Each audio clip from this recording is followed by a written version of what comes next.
This is Lansdowne Roar, the voice of the fans, and this is the window review, the fallout, the half-life, the toxic waste, the whole lot of it. We're going to talk to you guys. We're live on YouTube, Twitter, and of course on Facebook.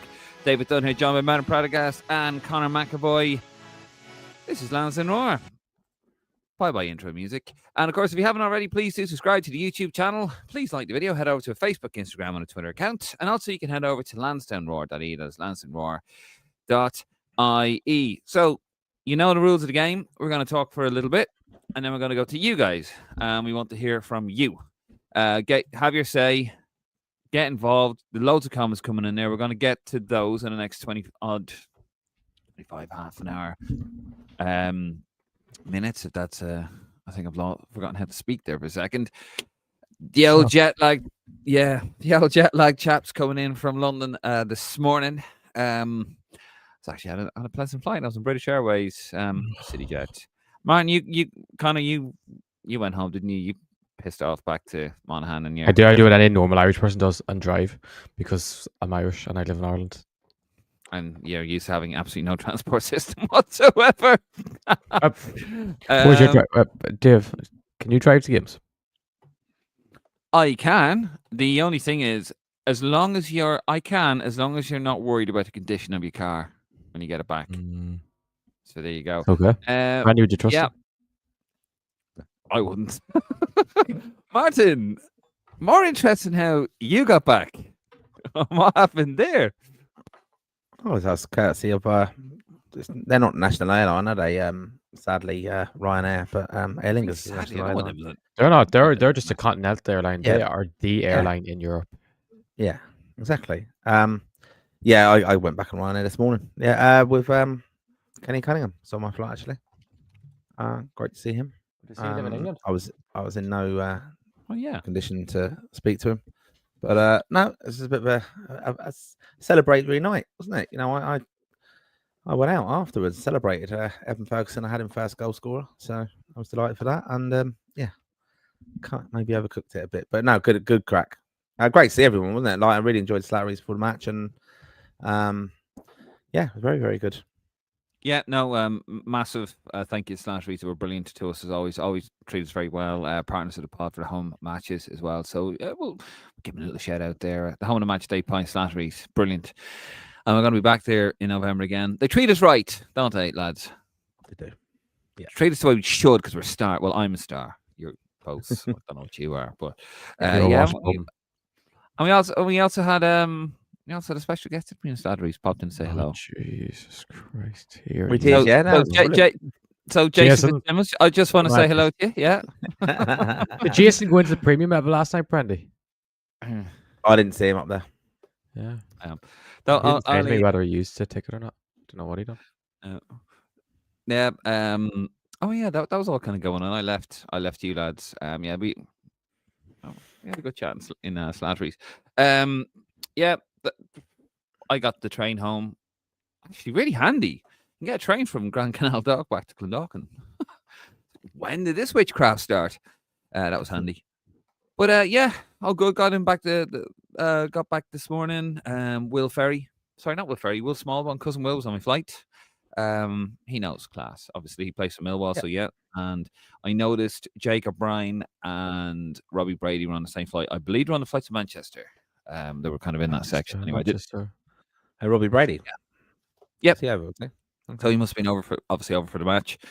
So it was good to see them. There's I was like, aren't you the player? Aren't you the Robbie Brady who I retired? Who revitalized? Yes. Did you know an apology last night? I think if anything, it would have been a thank you from Robbie for me revitalizing his career and revitalizing John Egan back into the boys in green and Seamus Coleman as well, and working. By the way, you have to add back John Egan to big. I'm not doing it because it is your mistake, your mishap that you have to rectify. I am not picking up your slack. Isn't that right, Brendy? Well, yeah, I've and seen you can get off Tyler Goodrum at the time. I said that at the same. I said that, didn't I? Recently, you might as well have me on it. Yeah, as a contender to play. Well, that's your mistake, Connor. So yeah, I'll undo your mistake, shall I? I don't remove people from iBig without the explicit consent of the two lads there. So you do ask. I won't say who you tried to remove a couple of months ago, which would absolutely infuriate certain people if I found out. Yeah, I did. I mistakenly I'll say it. I mistakenly said, why don't we remove Josh Shanahan from it? And you said absolutely not. So the standby list, he'll get in. And I said, okay. And he did. So Josh, sorry. Respect the rep tracker. Do not doubt me. Tyler Goodrum, anybody? Anyway, right. Vlog that'll hit hard with him. What about Tyler Goodrum? Yeah, he loves Tyler Goodrum. Okay. Yeah. Anyway, right. So, how did you guys get on? The Roar Faithful at home. What did you think? Those comments we're going to get to. I was going to talk a bit about the match, of course, and actually, first of all, we're going to talk where that leaves us in the group. So, of course, as we know, we won 1-0. Wouldn't think it. Doesn't feel like it, but we did win. But unfortunately, more importantly, well, as equally as important, Portugal drew 2-2 at home to Hungary. Szoboszlai with a last-minute winner, equaliser. So that leaves Portugal on top, Hungary second, we're third, and Armenia on fourth. So what that means in the next game is that if Hungary beat Armenia, which is a 6 o'clock kickoff, I believe, chaps. Yeah, 5. It's a 5 o'clock kickoff. Okay, it's a 5 o'clock kickoff. We obviously play 7:45 in Dublin against Portugal. If they win that game, even if let's say they win 1-0, then that means then we have to get something against Portugal. And if we lose to Portugal and Hungary win, we are actually out. Not just that. We're out. They're just on a massive goal swing if it's a draw, by the way, because we would go to 5 if we draw with Portugal and Hungary were on to 8. And say it was 1-0 in both games. Say we lost 1-0 and Hungary won 1-0. They would go to a +2 goal difference. We go to a -2, which would mean that we'd need to win 2-0 in Hungary away. Because I would presume that if we finished level on points with them, it would then go to head-to-head. Sorry, no, level on points and level on goal difference, which would be 0 if we won 2-0 or 3-1 away. I'm guessing it would go to what the head-to-head was, and we, of course, would win that if we beat them away. So, yeah, it would have to be realistically like for our best chance, if Hungary beat Armenia in Armenia, we would need to kind of try and actually beat. If Hungary won't be any more than 1 goal, I'd be really worried. Yeah, I mean, we'd really want I suppose a draw doesn't really matter, does it? Against a draw or a win doesn't really matter. If they win, so Jesus. We just can't. Sorry, just Grode's cleared up there and just in the chat about it's goals scored. Oh Jesus! Oh no! Oh no! We are fucked then. If the sack. So it's not goal difference; it's goal scored. No, it's goals difference and then it's and then goals scored. What type of nonsense is that? That is awful woke. What is that? Whatever happened to the good old head-to-head? Well, it used to be goal difference for years. No, it's all very convoluted. So there you go. If Hungary beat Armenia, even let's just say 1-0, then we have to not lose against Portugal. And then basically, if it is a 1-0 win for Hungary, then we have to go to Hungary and win by 2 goals. That's why goal difference mattered last night. That's why people were angry last night and annoyed last night. And that's why this campaign has been a total clusterfuck from the start. But you said no swearing in the first 10 minutes. Yeah, it was 9. I said 5 minutes, actually. I said 10 and correct myself too. But it has been a complete clusterfuck. And that's why people are annoyed. So we just wanted to get that out early. So this is we're still technically in it, but nothing's in our hands right now. So we need Armenia to do us a favor. A draw would be lovely. I wouldn't feel, I don't really want them to win because that puts them above us. But yeah, a draw would be lovely. Yeah, otherwise we're in trouble. So lads, the match last night, flatter than a plate full of piss. There you go. Tits on a nun, you mean? Yeah, it was just strange, wasn't it? Like, we knew what. I think team-wise, probably wasn't really surprised, were we? No, it was a team I predicted, wasn't it, Tiff? It was a team I predicted that he would pick. It was actually I predicted he'd pick Ben over Festi. That was the only one that I didn't presume he would have went with. So it was quite predictable in that sense, yeah. Yeah, and look, but just real poor kind of overall performance, wasn't it? The fans are very flat. I see people giving out about the national anthem, the singer before and things like that. But this we haven't been great, have we? The fans, but then they haven't given us a lot to sing and cheer about. So, I probably come. Do not put it on the fans, Mark. Do not put it on the fans. No, I'm just saying. You But cannot put that on the fans last night. That was one of the most embarrassing performances last night. I know you can say, "Oh yeah, we create the atmosphere. Fans create the atmosphere at the start."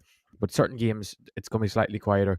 But then the players can get the fans going. Exactly, we seen with the red card that got the fans going for a couple of minutes, and then we went back to being absolute nonsense. And if you're sitting back in a 5-4-1, the fans are going. So Martin, do not blame the fans. Blame the players and the management. I'm just saying, but it was very flat. The atmosphere is all I'm saying. But you said the fans haven't been good. Don't blame the fans. No. I think you. Don't you fucking dare. I think you need to listen to me. Don't you fucking dare. Don't you fucking dare. I'm saying to you that a lot of criticism involved the singer and stuff that the fans feel they couldn't get the atmosphere going because the FAI are making a decision bringing in, singers and national anthem singers and things like that, and it didn't really work. So that was my point on that. Yeah. It was just a very flat performance. I mean, and I watched the press conference after the game, and Heimer's talking about the tactics of the 4-4-5-1 basically, and what they're doing is, like that they're more settled in this now. Like, how's it taken him so long to figure that out? I mean, it's just nonsense. I think I did say a while ago as well. I think there's still a lot to play in this group. I'm not, it's going to be very, very, very difficult to qualify. Of course, like they're going to have to do something that they've never done. They have to win 4 games in a row because they do need to beat Portugal. I mean, a draw. No, because it's 2 playoff games. Oh, I thought you meant. Sorry, I thought you meant to finish second in this group. Yeah. So, so that's where we are with it. And that's probably very unlikely going to happen. But it worries me that the manager's in there and is saying now that that's why he goes tactically that, and they seem to have got that. A while ago, didn't he? He said he didn't really know what their identity was. I mean, that's just criminal. I'm sorry, he's out of his depth. He's completely out of his depth. He's talking shite. He's talking absolute nonsense. Like let's just call it as it is, lads. That's what we do in this pod. He's talking complete nonsense. He's gone on about we're still trying to find identity before the Armenia game. That was game number 11, right? You've had 11 goals. Okay, it's international football, and you're still trying to find identity, right? It's up to you as a manager to do that. The game last night, okay, wouldn't be for me the way the anthem's done. People are different. Some people like the a cappella, some people don't. I just think you get the old tape recorder out or the MP3 or the CD and just lash it on there. Just get a box standard RTE around the V version 1, 1979. Bang, gets the crowd going. Everyone's singing. He was talking about stuff like war. It's going to be a war. It's going to be this. You heard all this kind of talk, and then he puts 5 at the back. And Seamus Coleman was trying to get the crowd going. He knows what it's about. He's an old campaigner. He knows that in these games you need to get the crowd on side, give them something to cheer about. We had nothing to cheer about. And let's be honest, Armenia were well in this until they went down to 10 men. I don't know what he was doing. If I was the manager, I'd swell. I wouldn't slap that player because he's a lunatic. I'd get someone else to slap him for me and then lock myself in the toilets until he was gone from the building. But absolute madness. They were in that game. Captain, by the way. The captain as well. Yeah, great leadership, mate. Well done. Great for us.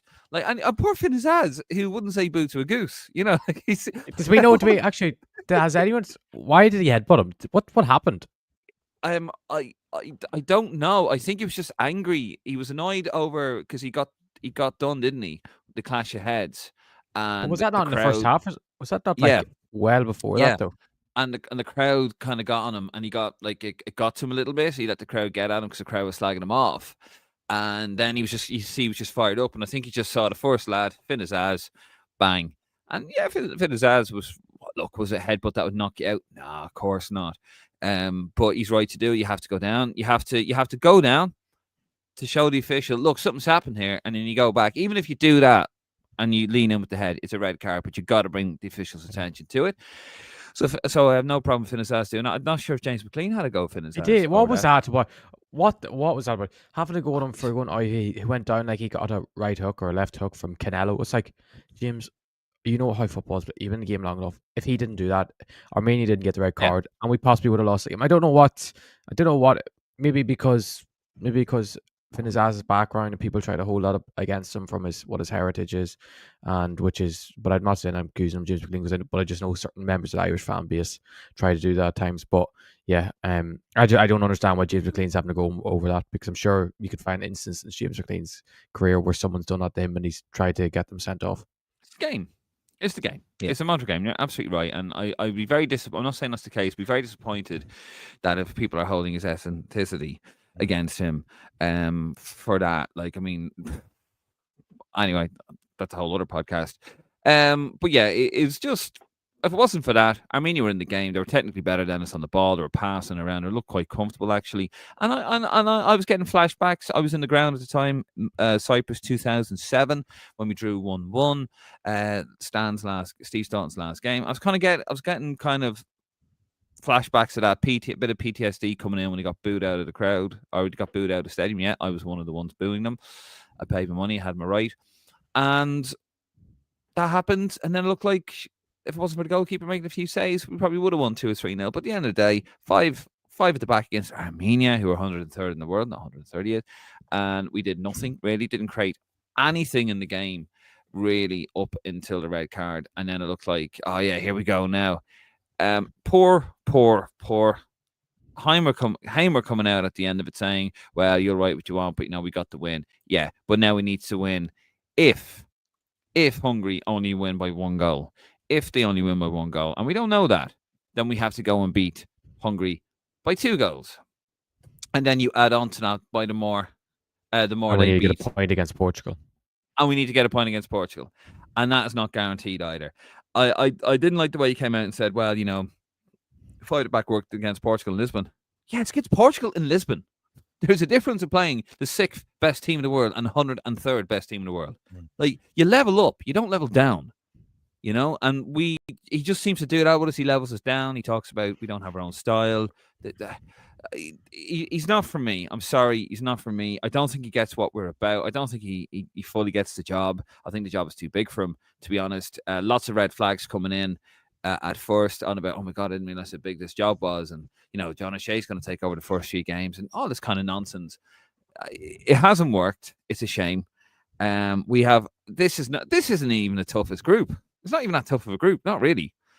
Hungary, they're about on our level. No problem. Portugal, anything against them is a bonus. But it's Hungary. Armenia. And we've completely made a balls of this group. I have to blame the manager. He's brought players in and out with no rhyme or reason. 3 players started in Lisbon that weren't even involved in the squad, and they were brought in for no real rhyme or reason. Maybe the Jason Knight injury, but he brought in other players who are clearly not up to international standard. And I'm sorry, none of it just seems to make any sense. It doesn't look like a happy camp, and that comes from the manager as well. So yeah, just not happy, lads. Not that you guess. I think he got. I mean, he's been lucky though, and this is what I don't like the narrative with him is, he couldn't see the Hungary game. The fact that a player got sent off. 5th in the world. Sorry. Yeah, he got sent off. That changed the game, and then he's saying how we were unlucky not to win it. I mean, let's not forget we got a last-minute equaliser in that game. For all our endeavour and 37 crosses. And we celebrated it. Yeah. And he was going to, and we thought, oh, we got a little bit out of jail there and we're going to go to Armenia, and then absolutely shite in Armenia. So, and yeah, great performance defensively against Portugal. But again, failure that we're celebrating ultimately. And you saw as well last night, Hungary went and pushed at Portugal when they got the result in the end. Like they created more than we did. So, it's just really disappointing. I just worry how so few players that we were counting on as well. Like he doesn't seem to get a tune out of Finazaz. And again, I'm really worried about the team selection. It's just not consistent. And then he says we don't have an identity. And bar some brilliant like Armenia. I mean, that could have been, we could have been well out of it with goal difference, but bar for Kelleher's saves, and at key moments in games as well. And yeah, like it's just massively disappointing to be out of it. Really, I mean, I know we're not technically, but it's a massive ask, isn't it? And I know the FAI is selling the tickets now for Portugal.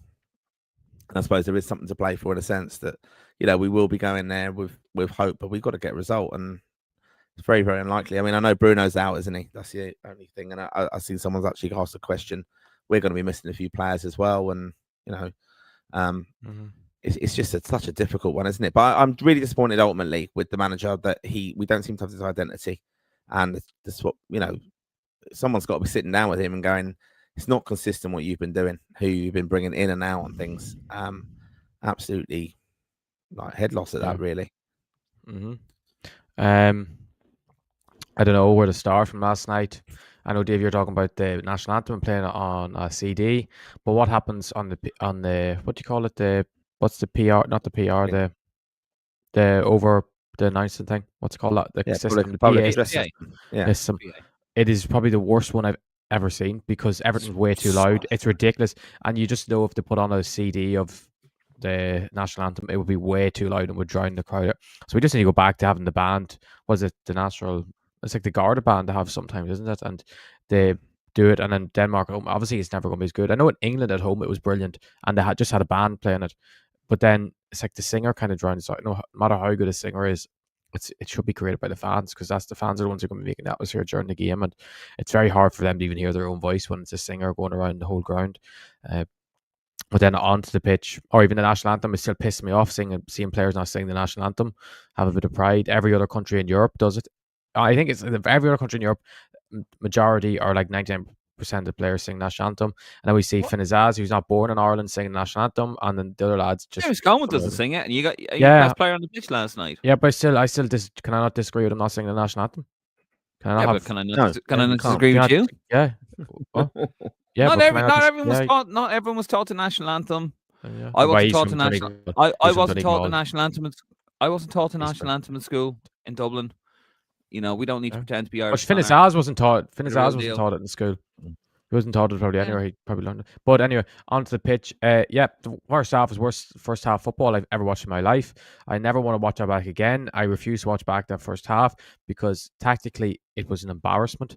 I don't know if any of you've seen the thread that I shared earlier on Twitter by EBL 2017, I think is on Twitter, about assessing the tactics, about the press that Ireland went at them, and the fact that it looked like Finn Azaz was afraid to press up because only having two midfielders behind them, the gaps were just massive, and the team was afraid to press and afraid to show that bit of aggression.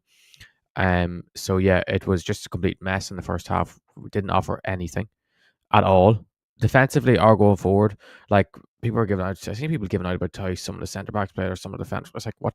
They just sat in their own 18-yard box. They couldn't do anything. And then the second half was an embarrassment. Like, what was that? Like, we went, what was it, 52nd minute? They got a red card. We left three centre halves on the pitch, which is probably the most baffling thing of the whole night, is the fact we left three centre halves on the pitch. I thought when Seamus Coleman was coming off, I thought it was a straightforward thing. Ogbene and Parrott came on. We're going to put Jacob Ryan at right back in a back four. He's done it before. He whips in a lovely delivery. We'll do that. And then he sticks with a back three. And I'm just thinking, what is going on here? Like, I don't know what he's proven by sticking with this 5-4, saying it works when it only worked once because we only played it once. Like, we've always played with that 3-4-2-1. And you can see last night, there's a difference in a 3 at the back and a 5 at the back. That was a flat back 5 last night compared to a usual 3-4-2-1 that we kind of play at normal times. And I've seen people ripping into Finn Azaz saying that he was very poor last night. We all know he is. But he spent 95% of the game playing on the halfway line. And I was thinking, he's meant to be our most creative player, and he's in these sort of games against Armenia and stuff. Because I know I've said to you that what he lacks is that maybe that bit of athleticism for the top level, and you see that's why he didn't feature against Portugal, because he's not going to offer you anything off the ball. And then it comes to last night, and we're all thinking, yeah, he'll be the type of fella who will deliver. We've seen him with Bulgaria at home and away. He was very good in both games because we actually tried to keep hold of the ball and dominate the game. And then it got to last night, and he couldn't do anything. And then when he got the ball, he was too deep, and I know he gave a lot of ball away, and it just was poor. But then the one time he did get the ball on the edge of the box, he spun the Bulgarian centre half and played a lovely ball in behind for Ferguson, which was, in all fairness, it was a really, really poor miss from Ferguson. He was lucky he got to make up for it a couple of minutes later, but that's where he should be playing on the pitch. And it's like, what is going on here? What was the point of playing Finn Azaz last night? In all honesty, why was he playing last night if we were going to set up that way? It made no sense. You would have been better off just sticking with putting in another midfielder on the pitch, Jack Taylor, or going with a winger, an Ogbene or a Mikey Johnson that's going to pick up the ball and run at people. But it all comes back to really to the manager, really, because as much as we can blame the players, the setup was an absolute mess. We don't know what they were trying. We could see Josh Cullen was obviously a miss last night, but I don't think it would have made any difference to how the game really played out because Smallbone just wasn't in the game. Like, in fairness, Malumbi, I thought, even though he did a few silly things, like, but she always will do in every game, he always wants the ball and he's always looking to get on the ball, which you can appreciate. Festy was our best player. We got man of the match. I know, even though I didn't think he was actually that great, I think he was just really the best of a bad bunch. But taking him off when he was actually really starting to cause trouble made no sense. And then the whole thing, I even think for taking Ferguson off for Ida was a bit crazy because he was after scoring. We want to go get another. I know with legs and tired legs, but I still think Ferguson could have got another goal for us. We talk about, we had such good XG in the last, 10 minutes because the keeper made a couple of saves. It's because it was against 10 men Armenia. What do you expect? And then I keep thinking, this was the most frustrating thing, and even more. But I think the real most frustrating thing last night, Martin said to my phone last night, I don't think he probably remembers. He was saying, why didn't we keep the ball last 10 minutes? We were waiting 1-0. We haven't won. We should have been, with that last bit of momentum for the last 15 minutes after scoring, we should have been absolutely pummeling Armenia, dominating possession, and not even, I think, because we didn't even have our 47 crosses into box last time, which he was celebrating after Hungary, don't remember, telling how great it was, these 47 crosses, about how we were causing chaos, and all of a sudden, when they went down to 10 men last night, we didn't try it at all, so which is evident that obviously he didn't. He was lying about how much that worked because he would have tried it. He would have told him to do the exact same thing last night if that was really the case. But last 15 minutes, 1-0 up, you're thinking, I think I said it to you, Dave, in the ground. If we don't score 2 or 3 here, this is a really bad result because goal difference is absolutely huge in this group, and it could be the thing that doesn't qualify. I know it'll end up meaning we probably will have to beat Hungary or something mad, but like it was crazy that we just sat back. We went back into 5-4-1 and just soaked up the pressure. I know Ida had a couple of chances, but like there were counter-attack chances that should be the case. I know Manning had a corner at the end, which he dandered over to.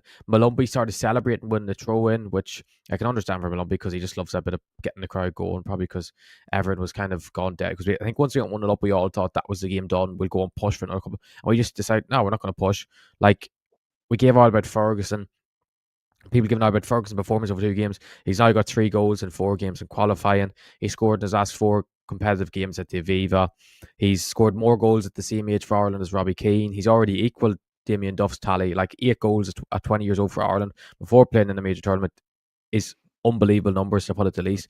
He's the best player I've seen play for Ireland since Wes Hoolahan, and there's no doubt he'll have a better career than Wes Hoolahan did in football, and he'll probably do greater things for Ireland as good as Wes was. It's just that he's translates to the top level better, and I think it's a disgrace that people are starting to blame Ferguson. Like, what he was playing on his own, he was creating his own role last night of defensive striker. But yeah, I just can't. There's so much. Like, we could do an hour-long video individually of us all going through dissecting this international break because Portugal feels like it was all for nothing. Yeah, it's. I'm very disappointed by the whole thing. I'm very, very flat by it. Very flat. Because I knew this would happen. I thought we'd draw it, and I do think we would not have won if it was an 11 against 11. We wouldn't have. And I can't see how he would have changed it, Dave. That's my. I agree with you. Where was he going to change it? Yeah, it wouldn't have changed it. I think. I just don't think he gets it. I don't think he gets us. The whole thing's wrong. That the whole thing just doesn't feel right. Last night, I see Dan McDonald there on Twitter. He was going on about, for the 1,000th time, just stop with the live singer. Nothing against the great singer, by the way, and takes some balls. Yeah. Takes a lot to get up there. He's a good singer. Yeah, he's a good singer. In fairness, he's very good singer. But like it's. I've never liked the singer coming out and singing the anthem. I've always liked just a marching band, or just put the tape in and just let the crowd get it. I tell you what as well. Like I think we need to look at the entire experience the match day experience. I think that's a major problem. Connor, I know you weren't a fan of it, right? Martin, in Lisbon, you saw it yourself. They had 2 MCs out there getting the crowd going constantly. I don't know if any of you, the Raw faithful out there saw it, right? Yeah, out there constantly, getting their phones out. Oh, they I know done you that don't thing, like didn't they, it. with the phones? Yeah. They thought it was a Coldplay concert. No way. You don't Yeah, need but that. that atmosphere was incredible. No, but it was Portugal at home, and they were. But even when the match, the thing is, when the match started, they were very quiet. It was before the match. They were at the Coldplay, and it was halftime. No, I don't. But the thing is, I think there's a way of doing a match after without trying to make it like a Coldplay concert. In all honesty. Well, there's different ways, different horses for different courses, different countries, different cultures. But we need to do something because it's not working. The only time you get an atmosphere in Dublin when it's on a Saturday night, 7:45, everyone's had a few jars and the crowd are half pissed, which I say is a nightmare to be a steward at, to be honest. But it's a great atmosphere. I've been in the section, I've witnessed it before we started getting the media passes, and I know what it's like, and it's brilliant. But it's messy, and you kind of need that because everyone has to be half locked or fully locked to create a bit of an atmosphere at Lansdowne Road. But it's just, it's just like night and day. There's something to get the crowd engaged. The team aren't going to get the crowd engaged. The style of football isn't going to get the crowd engaged. The anthem isn't going to get the crowd engaged. They need to seriously have a look at this because you could save a few grand, I'm sure, for the appearance money. For the guy doing the thing, lash your tape in, use it on something. I don't know. Get a big fucking inflatable hammer or shamrock or something. I don't know, something to get the crowd going. To be fair though, just thinking back to Portugal though, they gave out the Portugal flags, didn't they, to the fans in Portugal. So it's that kind of thing. And years ago, we just don't have any money to do that. I remember they used to give out. We got aircom t-shirts, green t-shirts once, I think, given out to us back in the day, and. They've done the flags on the seats. They have done that, but it's probably just haven't got any budget for it. They've done a little kind of the flamethrower things, didn't they? They did those as well. Oh yeah, they do it like hockey games and stuff. They did all that. But I think they could have the inflatable thing. Like where you see in kind of Germany, don't they? When a goal goes in, they throw up the inflatable lad. Euro 2000. They have a goal, like they have a goal sounding thingy, or like I know what when I went to Bayern Munich, they had like when a player would score, the announcer would do like the player's name, and then the fans would do the second name and do it again. Yeah. But in fairness, the fella that's very old though, that isn't it? I mean, the team announcement is the Celtics music, isn't it? But like the boy. But like the boy who does nothing against him, he clearly isn't that much a football fan because he doesn't know how to pronounce half the player's name. Like when he has Festi, he was Festi Ibuseli, and Ibuseli's coming off here, and like it's like, and your man of the match is Festi Ibus. It's like, is this not 100% of your job? Is making sure you say people's names properly? Is that not the most simple thing? I know you have to speak with a loud voice and long tone of voice, but like. What, like, can you not pronounce lads' names properly? Is that hard? Can you not say people's? I know there's other lads. I know he's definitely said wrong. Connor. But like, come on, like it's like a commentator not knowing his match facts. It's like his commentator not knowing the team's previous result. But like, yeah, I know we're going into the nitty gritty of stuff that, in all honesty, doesn't affect the football on the pitch. But it is. You just should. It's just simple things that you expect really to be. In place. The whole thing was poor. It's been a poor campaign, really, and of course we could be going to Budapest with absolutely nothing to play for. Go ahead, Martin. Just one thing because someone asked me this. Like, I'd like to know the FAI's answer on this. They didn't show replays, did they? Last night, I saw it on the group. I was watching it on the telly. Yeah. Like any replays was watching it on the telly. That wouldn't be an FAI thing. I imagine that's an. I think it's things are controversial. I know, but I think they do show some stuff, don't they? They show like chances and goals. I think they just don't show if something's like a red card and stuff. They don't show that. They did show the headbutt, though, did they? Or did I imagine that? If it's anything that can influence the decision of the referee, they won't show it. But that's always been the case. Right, lads, will we get into the bit of a quiet night tonight? How about But it was actually a good day because we hadn't spoke about the under 17s yesterday, winning all their games and qualifying for the elite rounds of Euros. Top of their group, played 3 games, scored 7 goals, conceded 0, beat obviously Austria, who are one of the actual modern day powerhouses in European football. So fair play to them and qualifying with what you'd say was relative ease. So on to the elite rounds for them. I think the most thing about next being positive in Irish football is we have the under-17 World Cup next month in Qatar, which is before the international break, which is something to actually be really excited for and to look forward to from an Irish point of view, something that we could be hopeful for. Yeah. Future is bright. The present just isn't. And happy. Okay. Did you wish Andy Moran a happy birthday? Happy birthday, Andy Moran. Call him up. Rip it up in call him up in the MLS. Should we call him up, Dave?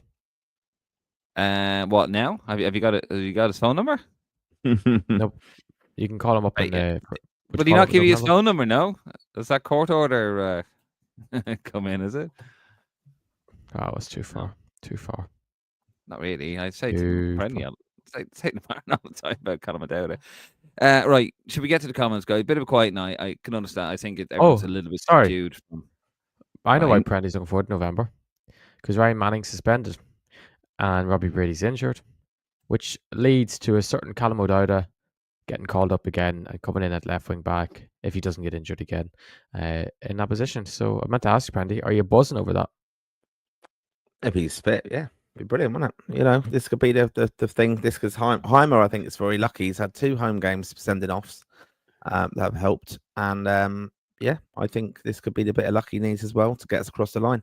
O'Dowda coming in there, you know, having your top quality players available again. That's what it's about. You know, that's prime Ronaldinho wouldn't get us across the line. Look, we have to. Yeah, we have to. No, we don't. No, look, no. We have to call it as it is, Martin. It's a shit show. We have to be. Yeah, but ticket prices. And we'll have none of this optimism. Yeah, I mean, premium level, €143 for Portugal alone. That's they announced that today.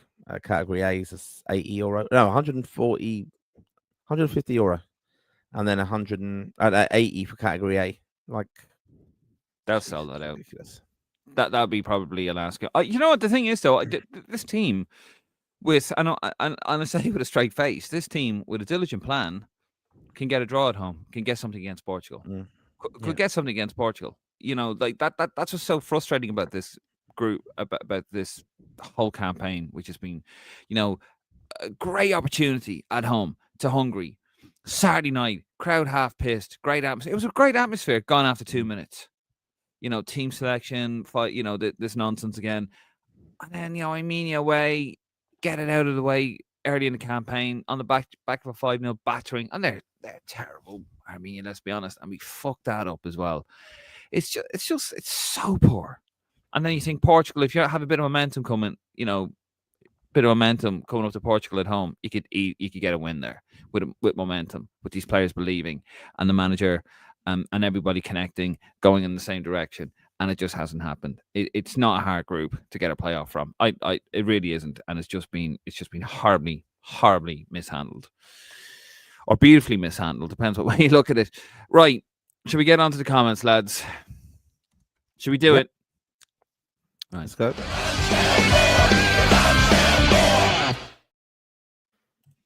Right, Kev on Twitter. How you doing, Kev? Hallgrimson definitely needs to go, but let's talk about Seamus to be given a chance.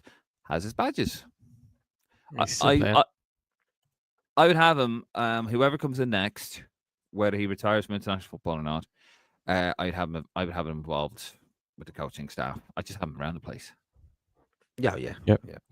That says last season football, so yeah. Yeah, absolutely have him around the place. The boy's a leader. He just gets it. Like, there he is, smashing it to players last night, trying to get the crowd something to cheer for. Do you even see him last night in the first half? Like, he got his nose broken, or looked like he got his nose broken. And then he runs from the right over to the left, trying to make something happen, trying to get a go. That's leadership. That's leadership. That boy's a leader. And he is a legend in my eyes. I do love Seamus. I just wish say in your eyes. He is a legend. You don't. No. Some people get a bit funny about that, don't they? You know, because if he's not a legend in your eyes, you're a clown. Thank you. Yeah, he is an absolute legend, Seamus Coleman. Is he in your all-time Ireland team? Oh my God! Obviously. No. Obviously. No. See, I knew he wouldn't say. See, Who would he have? Connor, thank you. Who would he have go on? Dennis Irwin. I put him at left back.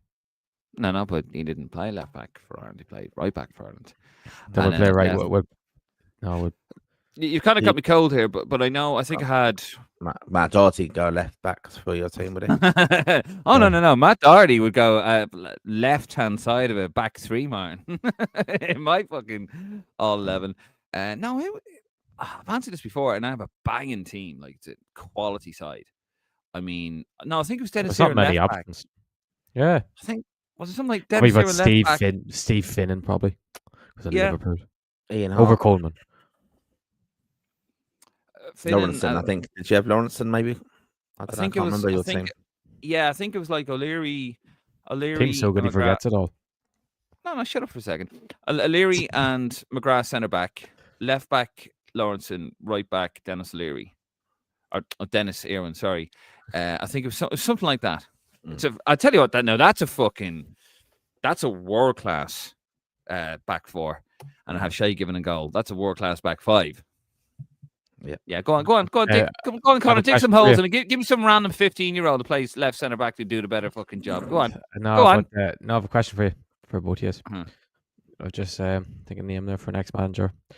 Herve Renard. Do you think he should be in the equation again after everyone trying to get him last go? Should that come back? He's like Kenny Dalglish, isn't he? No. There's one. Here's one for you, right? Is it a bit disrespectful because he's? I'm going to ask you who he wants the next Ireland manager, but I think it's probably a bit disrespectful to say that because we'll do that in November. We won't do it yet. Damien Duff. We won't do it yet because that's a bit disrespectful. Heavy Ranard. Yeah, look, I mean, whoever. Just. No, it's got to be Irish. Irish manager now. Yeah. It has to have a connection with the players. These lads. You're not Martin Brendan, guess anyway. I'd have Duffer, to be honest. I just think that's set up. Someone who's done it in green, has coached, has had decent success as a coach. Duff has had decent success as a coach. Can put his medals on the table. He could put his medals on his table as 2 Premier League medals, and also, just be a good manager. Just a good manager. Yeah, not afraid to ruffle. Not afraid to ruffle the FAI. If Kieran McKenna was available, I'd be straight in for him. Irishman, done an unbelievable job. I wouldn't. I'd be against. I wouldn't. I'd go for. I think Duff would be perfect for it. He would get the team playing. It would be in perfect. There'd be enough time. He wouldn't be 9 to 5 every day or 24 hours every day. He'd have space, so he wouldn't have he wouldn't have a complete meltdown immediately. It would happen if we get there, but just not immediately. He'd get the boys playing. He'd get to believe it. We don't need someone going up there with an iPad and getting it all thing. We just need someone to go in there and say, listen, lads, fucking need a win tonight. 4-4-2. Bosh. You're a winger. Fucking wing it. You're a winger. You wing it. You play through the centre. Why do you have to bring up your famous formation? The formation has nothing to do with whether they're going to put. Well, it had everything to do with it last night now, Connor, didn't it? 5 at the back. No, that was perfect for 4-4-1-1. Would have been perfect because as playing behind him and the 2 wingers providing balls for the big man. That would have been perfect. You get the crowd into it. Seamus Coleman smash somebody, just fucking smash someone in the first couple of minutes. Get the crowd on side. That would have been that was the call for that. None of this, 5 in possession and 4 out of that, and then we do play a half pivot in a low block up fucking. Do you know every manager does that these days? Yeah, but it's international football, right? They don't have the time to do it. They get 2 training sessions, 3 maybe maximum per window, okay? You don't get friendly, so you don't really get much time to experiment. You just need someone to come in with a basic plan that just works. All this kind of, you're messing with the players' heads. They're not at a level, not all of them, 1 or 2 maybe. They're not at a level where you can bombard them with instructions and you have to tell them once. But they do get friendlies. They're just not. Because if Heimer would have got the job when Stephen you get Kenny 2 a year, he would have got 2 in March and 2 in June. That wasn't that. But that's every year though. No, but if we get an ex manager comes in after November, that manager will get 2 in March, 2 in June. Again, but that's 4. Right, that's fair enough. That's 2 years in a row. But back in the day, like Martin O'Neill in 2018, which was a nightmare of a year. It was a year full of friendlies, except for the Nations League towards the end. He had a whole year and he just made things worse somehow. And you used to have things like the US Cup, all these kind of things where you could bring your players, and Mick would bring his players over to America, a young team, leave all the senior lads at home, and he'd come back with about maybe 4 or 5 lads that bring a whole young squad with him and come back with 4 or 5 players. Yeah, you do get friendlies, but not as many. You don't have as much time to tinker. You don't have as much time to get to know your squad. But that's what makes an elite coach. That's what makes an elite coach, that someone can adapt in a short environment. That's what it's not elite. Being an elite coach. Yeah, but you also need elite players. Yeah, but that's why we also need elite players. You're better having an elite coach with average players than an average coach with average players. An elite coach would recognize the limitations of his time. Yeah, that's what I'm saying. Yeah, that's what I'm saying. Yeah, that's what an elite coach would do. Didn't he? Trapattoni put in a system, didn't he? And you know, Martin O'Neill didn't. Martin O'Neill winged it a lot and was still obsessed with being like Clough, not announcing the team. The problem with Trapattoni was he was right to set the tone early, and you know, anyway, great player and all that, but like he wasn't having that, and that was a message to the rest of the players. I'm not saying I agree with it, but that's obviously he was thinking, the whole thing with the guitar. And I met man, and he's an absolute gentleman. He was a terrific player, by the way, and he should have come back in. I thought the way he was treated in the end was really poorly by Trapattoni. And basically, the problem with him was it became too copy and paste. He did it for everything, like what Heimer's doing. Yeah, you play 5 at the back against Lisbon, but you don't play 5 at the back against Armenia. That's fucking lazy. Like there's a difference between being lazy and keeping your instructions simple. Yeah, you're Portugal away, you're going to pack the midfield or pack the defense. Right, one or the other, you have to pack them. You have to stop them playing. You have to frustrate them. Hopefully, you get something. You know, in the last minute, you nick something, and now you have to have an out ball. It's just very simple stuff, and I think Duff would be perfect for it. Just a simple message. Just you don't have a lot of time with these players per window. Just a simple message. It worked for Jack, didn't it? Yeah. Anyway, sorry, that was a rant. That was only 30 years ago. What was that? That was only 30 years ago when it worked for Jack. Longer, is it? Well, it didn't work. It didn't work for 30 years ago. It didn't work for Jack. It fell apart for Jack 30 years ago. Actually, no. The difference with Jack is that in late '95, and just to answer that one, because a few people be spitting at that comment, is that he took his eye off the ball. Didn't he, Martin? Like he basically didn't training. He didn't bother training the players. He took his eye off the ball. When he took over the job in '86, he took the lads to Lilleshall. And he drilled the Liverpool lads because he missed the Icelandic tournament, and basically sat with them, took them down, and went, right, this is what I want. Play the balls into the corner. Do you have it? And of course, they're all tippy top players because they're playing for 2 top clubs in England, Everton and Liverpool. And I went, yeah, we got it, Jack, and that was it. Yeah. By the way, lads, top players. We have 17 likes in the video so far. Get us to 30 likes, please. Just like 30 likes, please. If you agree with me, 30 likes, please. Probably minus 10. King Greeley. We need to play 2 front. We can't play Evan by himself in that system. He had no running threat in behind him. He had no service, that boy, did he? No service. Yeah, but they can't play 2 up front with the midfielders we have. We're not strong enough in midfield, and we get outplayed in midfield. We're only going if we go 2 in there. You need a third one sometimes. So 4-4-2, 4-4-1-1. King Greeley. Also, I think he left the 3 centre halves on as the best chance was scoring from a set piece, and the 3 lads are a good threat from there. Just like Keane. AX2, Heimer has clearly lost some of the players, and it's hard to blame them. They're all playing possession-based stuff for the clubs, and they and Heimer's tactics don't respect their ability. Around 80% of our ideal squad have played in top 5 league or European competition the last 2 seasons. Only really Knight, Malumbi, Johnson, and Azaz haven't. And he continues. Even if the club teams struggled at the highest level, like the lads from Southampton, Ipswich, or Celtic in the UCL, none played in team as negative as the Irish side under Heimer. Halmgren, he's not wrong, is he? Spitting. Man, no, he is great. But we don't have the players, lads. We don't have the players. Remember that. We don't have the players. Northern Ireland. Play against teams from that play against players that play in the Armenian League, which is a lower ranked league than the League of Ireland. Fucking Kosovo bombed to shit about within the last 30 years, you know, and they're making a fist of it. But we don't have the players. We don't have the players, lads. We're not good enough. Northern Ireland, Faroe Islands, but we don't have the players. Nick Can, Armenia is where Irish World Cup dreams died. I think so. It wasn't just the It was lack hungry. of. It was the first game. Anyone has seen me after the first game, I was gutted. Remember, Dave, I was gutted after that first game because I knew that was the biggest missed opportunity. Because it didn't just would have got us 3 points; it would have took 3 points away from Hungary, which they should have got. I know it technically they lost 2 points that they should have had been 2-0 up at halftime, but it stopped us getting 3 points. Like, and imagine, like, even if we'd lost in Armenia, lads, if we think of it, we would be ahead of Hungary right now going into the last 2 games.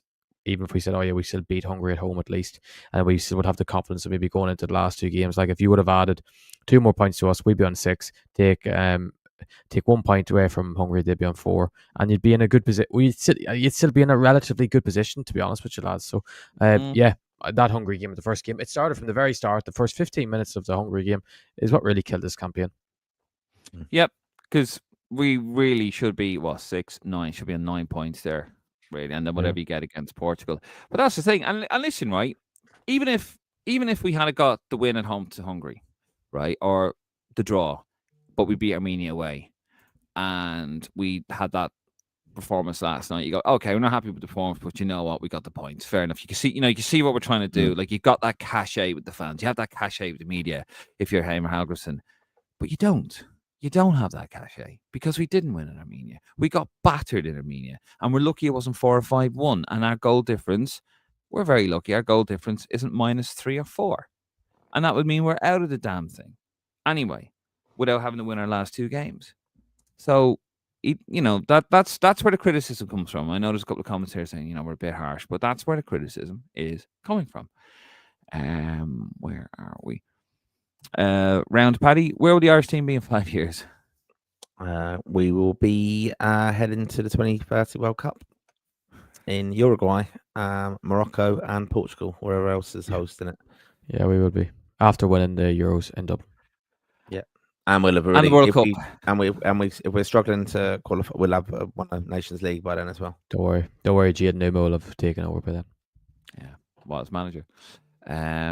Declan, get any more in for next month? Fact, Declan, preach. He's sports. He's there. He's a Roar Plus subscriber, so you have to agree with his opinion. Yeah. Fair enough, Declan. Thank you very much. By the way, thank you to everybody who supports us in Roar Plus. We're going to have more content coming out this week. $4.99 per month if you want, whatever your currency is. If you want to support us and help us do what we do, we go to all the games. For sins. Well, Connor and I go to all the games. Martin, that's a shot at you. Yeah, that's it. Rory O'Connell, as per Motfob website, Malumbi was the most accurate passer of the ball for any player who was on the field for longer than 45 minutes. It was 94%. Izaz could only play through the middle, not out wide. Yeah, that is true. That's why, Martin, you had him down as a number 10 or behind the attacker, behind Evan Ferguson, and I had him there as well. He's another avenue you could play through the centre. He's not a winger. He's just not a winger. I don't get that.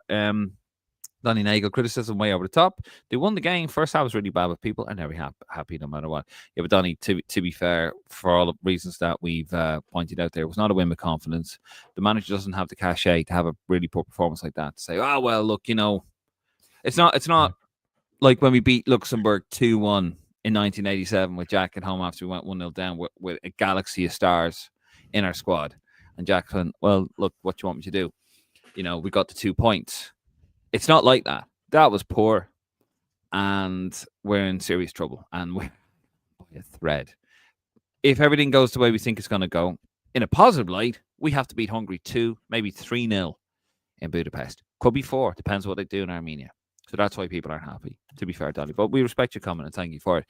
Roy O'Connell, Bradley, the only choice for a new manager. Dyche won't do it, and Keane will just keep getting stick about working in Israel. Robbie Keane, that is. Duff hasn't shown enough temperament.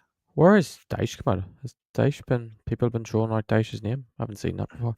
No, I've not seen that. But I seen Rangers, wasn't it? Yeah, I seen that. Is he a Rangers fan or something? I mean, he has to be with a voice as gruff as that. I tell you what, you want to stop the rot at Rangers, he'd be the boy for it. No, wouldn't we go for Dyche? Robbie Keane, I think if he came in, there'd be a massive thing about it, and then we got a few results, people would quickly forget about that. Not all people would, but I think for me, Duff's the man. He may not have to win Rory, but he did win. He got Shelbourne from the first division into the Premier Division champions in 3 years. That takes a hell of a doing with the budget he's got. Kieran McKenna took Ipswich from League One to the Championship, the Premiership. Yeah, but we ain't gonna get Kieran McKenna. Yeah, but you say you'd rather have But you said you'd rather have Duff over Kieran McKenna. Yeah, I think he'd be more suitable for it. This team needs a massive root up the hole. I think I think it has to be someone who, as well, like international experience, obviously as well. I think that's where I would be. Duff doesn't have international experience. No, I'm saying playing at the high level though, playing like McKenna didn't play, did he? I'm saying around the Irish football, like he is a name ultimately, and was in the setup before, so he knows some of these players coming through as well. And I think, it's not like I don't think Bradley will be. I think Duff would have more respect than Bradley within the squad. But Kenny everyone. I don't believe that's not respect. It's either you're a good manager or you're not, or you're good enough or you're not good enough. I don't think the thing of respect in a manager or not, especially in the modern times, is enough. I don't think just saying respect, because if they see tactics and they see a great communicator, which let Kenny down in the end, as much as the players seem to like Kenny and he seemed to be a good man, his communication obviously wasn't there. Yeah. But even though I can understand where you're coming from, I just think Bradley would be respected and the players wouldn't just go, oh, who is this guy? It's not like I think it'd be a lot worse when Heimer came in, because literally it was, who is this guy? Because no one had a clue who he was. And Mark Canham tried to portray that he was the number one pick, which he, at the end of the day, he is the reason probably why we're not going to this World Cup. And then it is Mark Canham who is the reason why we probably got going to this World Cup, because he thought he was going to get Carsley and he thought he could easily just get that deal done, and he fucked that up. We end up getting to our probably 12th choice in line probably to be the next manager, and he nearly appointed Neil Lennon as the Ireland manager, which was that was craziness in itself. So Mark Canham has to take a lot of blame for what's happened. Mm-hmm. Right.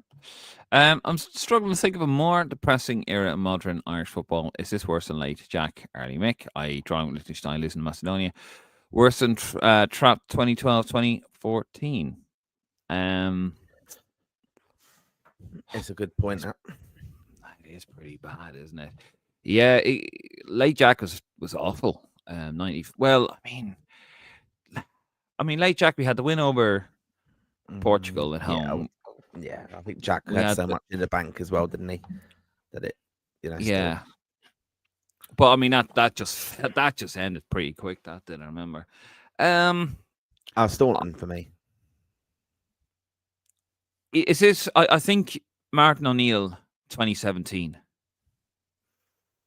2018, sorry, Martin O'Neill 2018. I think we're in the same ballpark as Stan. I think Stan is still the worst because of the players Stan had. Stan had some really good players, and I've had my opinion on that.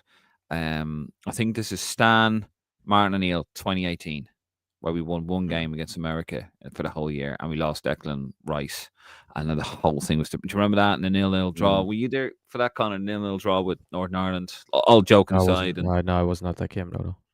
Oh Jesus! Like it was depressing. It was my first game back when I got a season ticket and started going back.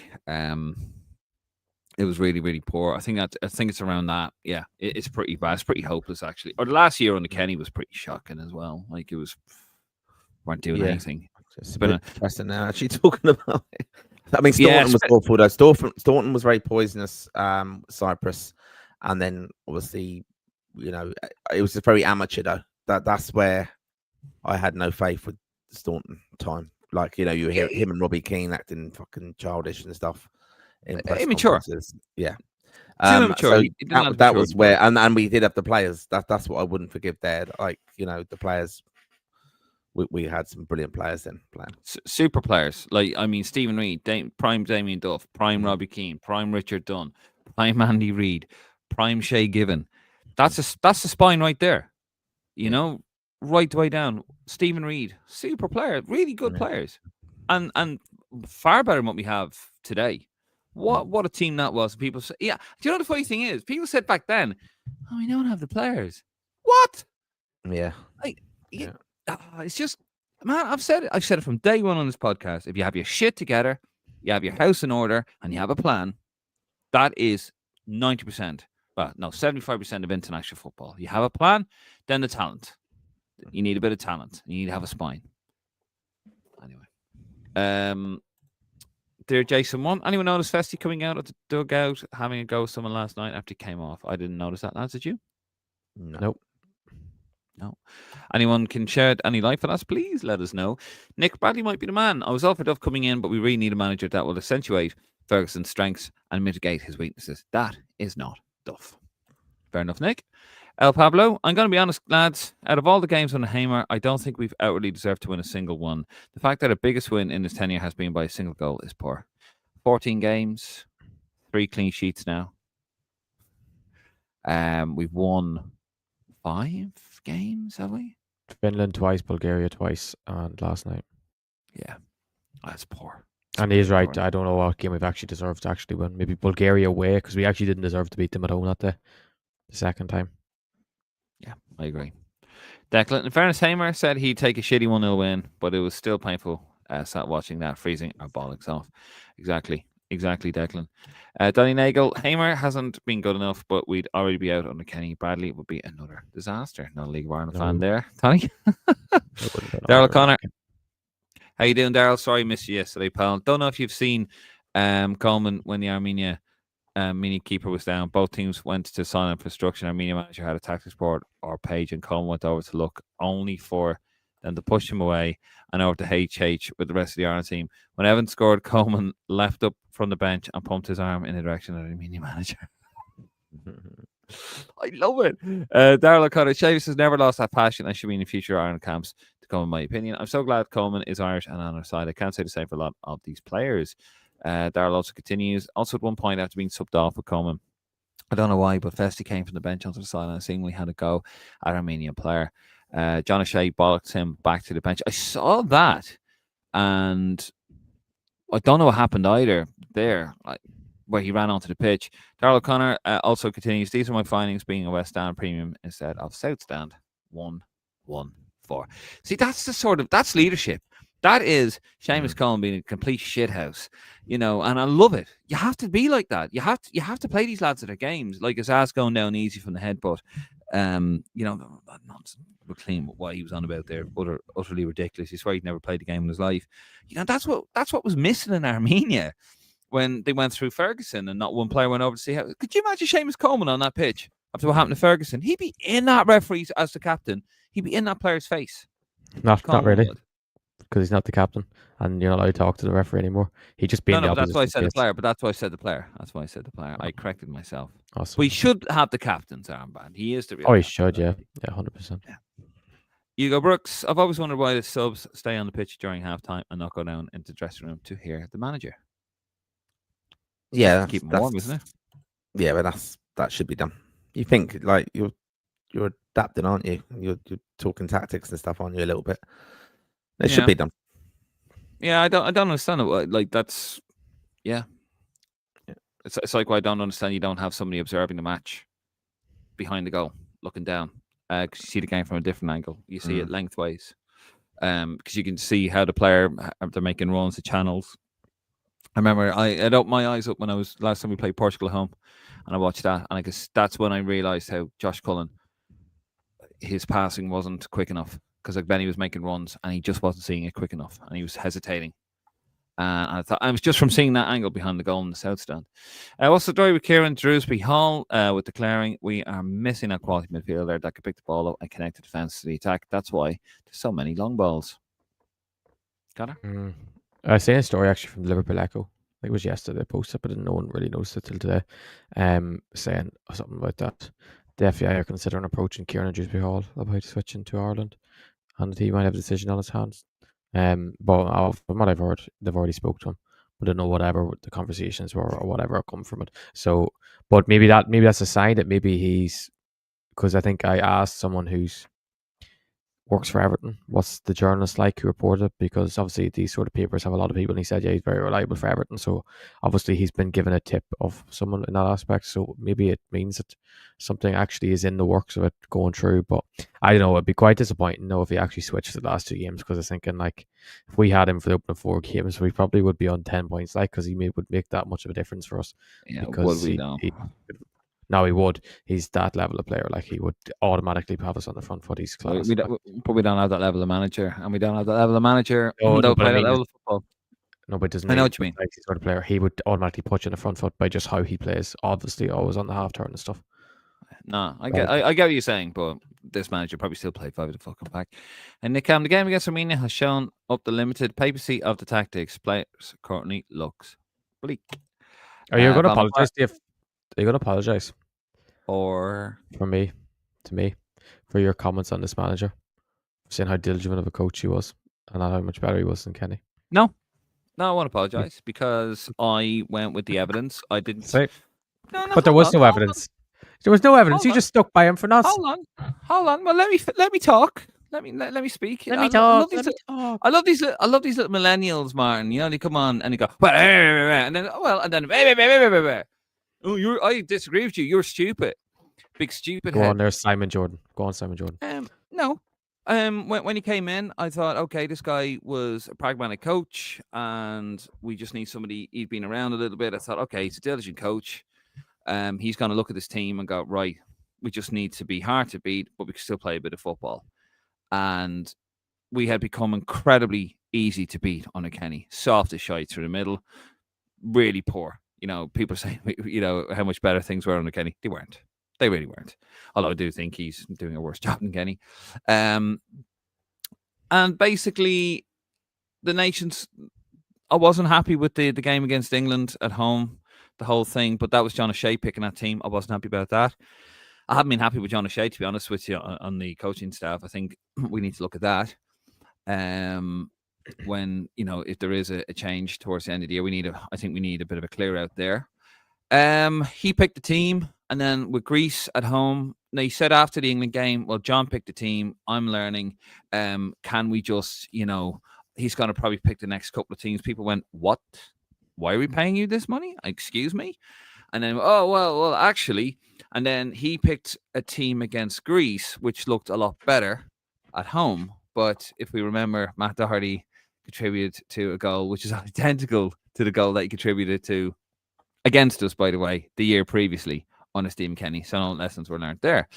It looked better against Greece in Athens at points. You could kind of see, look, this team's at a low ebb. So I thought, give the lad time, let him build up the confidence. Let's get a bit of a run together. He probably just wants to get the wins on the board. Doesn't matter how. And when we get to a fresh campaign, you know, we'll start from scratch. And the 2 wins against Finland, they weren't great, but there were points on the board. I think it was a record Nations League total, was it? 6 points, something like that. Or was thereabouts? It was 6 or 7. Like, cause our record, listen, our record has been shit in the Nations League. We got relegated from the first one. Don't forget that on a Martin O'Neill. You know, our record in the Nations League has been appalling. And then the games against Bulgaria, I said we'll probably struggle to beat them. We did, and I thought, okay. And then we got to June, and I thought, right, here we go. We've got the Nations League out of the way. We've got through it. You've learned about what the players are about. You know what to give you, what they don't give you. Let's get to June.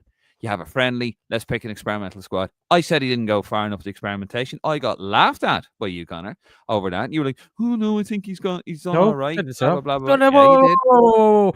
Whoa! You see me after Luxembourg. Yeah, well, I'm talking about before Luxembourg, right? And you had to go, and I said he hasn't experimented enough. I want to see the likes of Arsene Garcia, McNulty. He said, "Well, that's why." It's because of him, yeah. Martin. It's because of yeah, but we wanted other players. But he's one. Like, who else outside of that? Outside of the pool of defenders that we use all the fucking time, you know. Let's have a look at him. He's playing in the Eredivisie every week. Let's see, can he do it?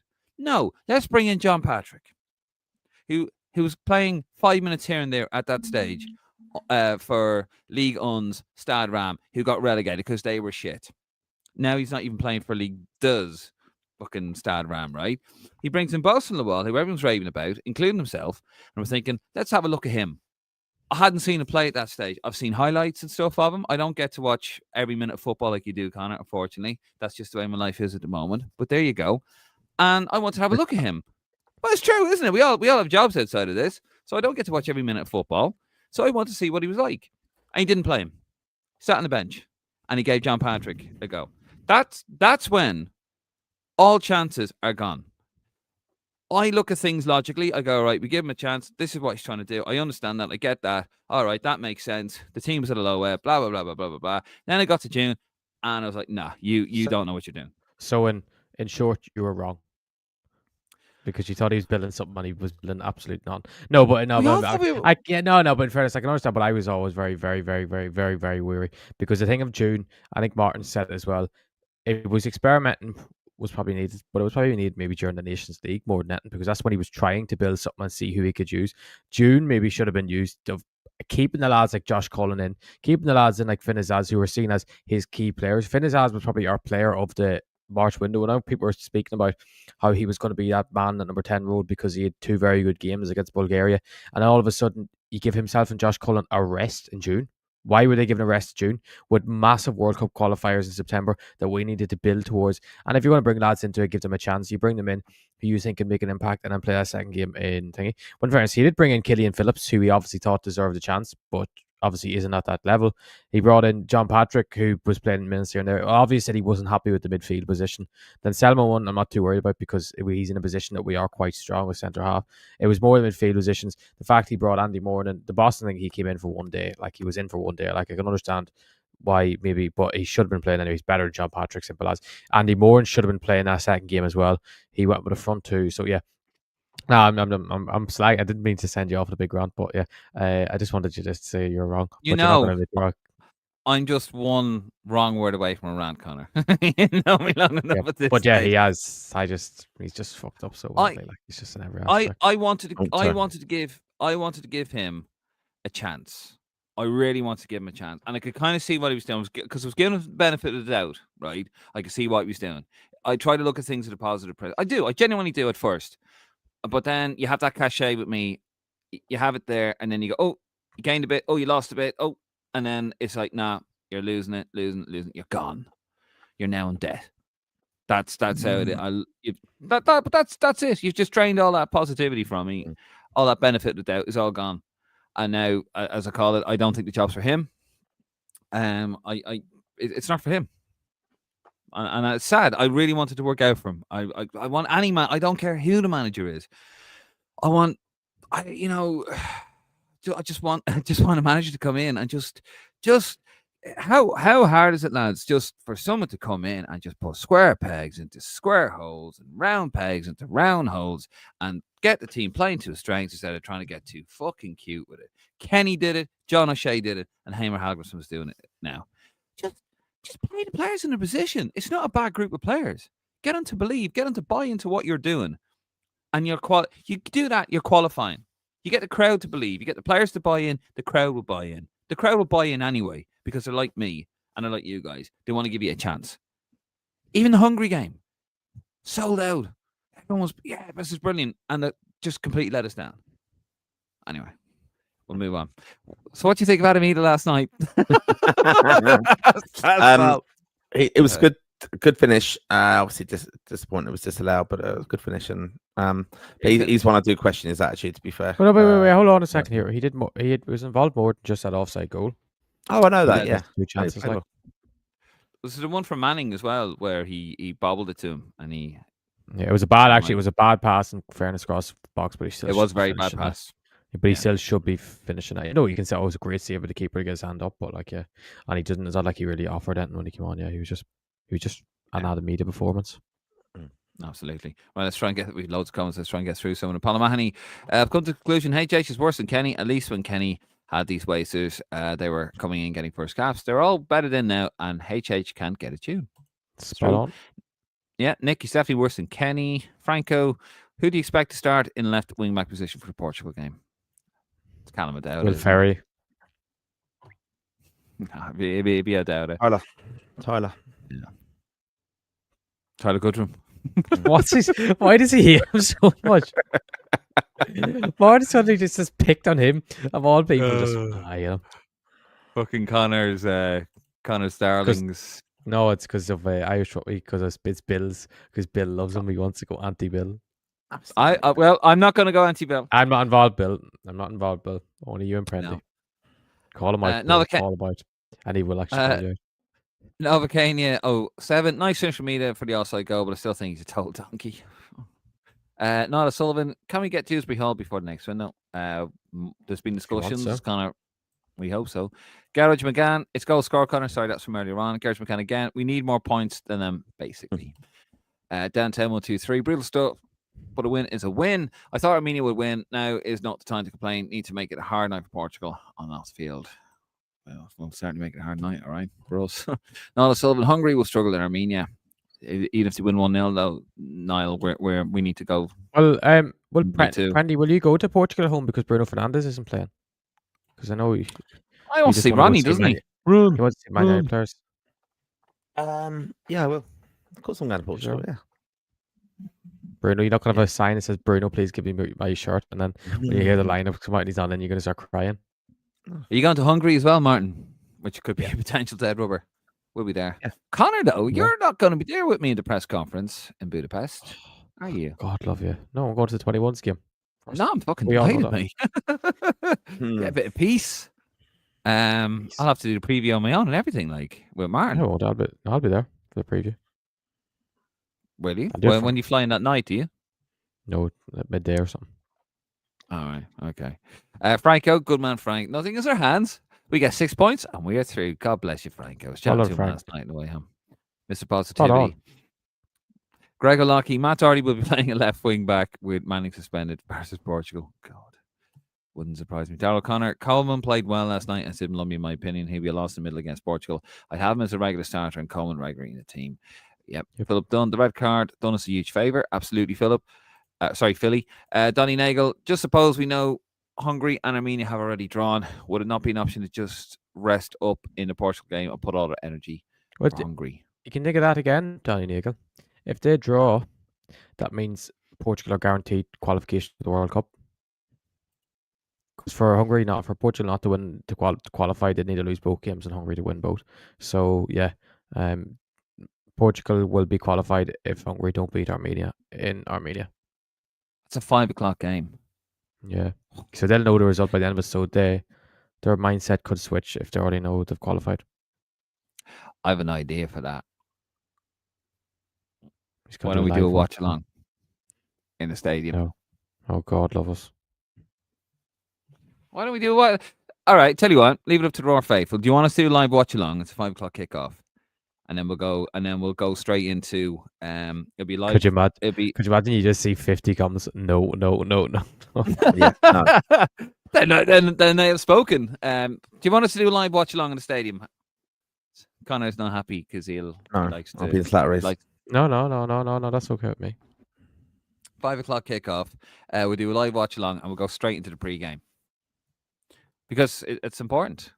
See, Martin, that's what we do. Nick, Ida definitely is very limited in his finishing, so I understand the donkey calls, but his mobility allows him to get on the end of more chances than Ferguson. Darrell Connor, singers and national anthem are fine as long as the team is doing well. Dan McKay was unreal before Hungary. It fell for us last night. Yeah, to be fair, he is right. I did actually enjoy nothing against the guy last night as well. I mean, terrific voice. Just wasn't feeling. I think it's because it was the start of a new campaign against Hungary. I think there was that optimism in the air, that fresh optimism, and where we're kind of like battered and bruised as well. Niall Sullivan, we're incapable of playing a through ball. Our forward passing stats last night must be absolutely septic.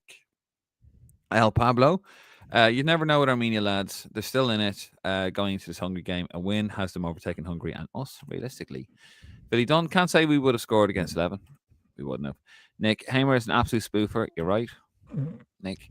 Niall Sullivan, you can't play the national anthem for last night. The fans had nothing to be excited or singing about in the first half. I totally agree with that now, and we're not. We're not. You're right that the fans had nothing to sing about. Martin, trying to blame the fans. Greg O'Loughlin, lads, there's a lot of children coming to these games, and you can't be expected them and their parents to be creating the atmosphere. It's up to the adults, also up to us adults, and even we're watching ourselves. So Martin, basically, you need to get pissed, right? That was completed. That step was done. It's just he was in the preview. Step 2 was created. Step 1 was created. He just didn't with the follow through. Step 2. I'm really watching this house with so many kids. Yeah, I know. I get it. I mean, it's the trade off, isn't it? But it's an Irish thing. Listen, we're not going to be sitting in a stadium like in Lisbon, getting up and waving and stuff. It's just not our culture. We get drunk. That's what we do. Well, you two do. I don't. Teetotal, baby. I will be teetotal in 3 days' time. I will be teetotal 7 years. There you go. Well done. Niall Sullivan. Do you want a medal? Yes. No, I'm proud of you. Yes, I do, actually. I do. And if you want to congratulate me for being sober for 7 years, you can head over to Raw Plus, $4.99. Just saying it, lads. If you want to congratulate me, or you can like the videos. Or subscribe. It shows the content. Yeah. I'd hate to see Hamer as a dentist. He'd leave 5 at the back and 1 in the front. Hey. Declan Hamer's obviously a nice guy, but he's massively underestimated the Irish job. For me, his decision making is absolutely shambolic. Mary, how many players are on yellow cards going to the Portugal game and could possibly miss the Hungary match? Kelleher, Ferguson, Coleman. Bestie get booked last night? He got booked in. No, he got booked in thingy, didn't he? Oh, he did, is right. Yeah, Festy as well, yeah. Yeah, I think them ones. Because Collins already suspended, Manning and O'Dowd are already suspended, so them ones are right. So basically, it's Ferguson, Kelleher. None of the centre back. Collins is one off as well. Coleman. Coleman, yeah. So yeah, them ones. So quite a few.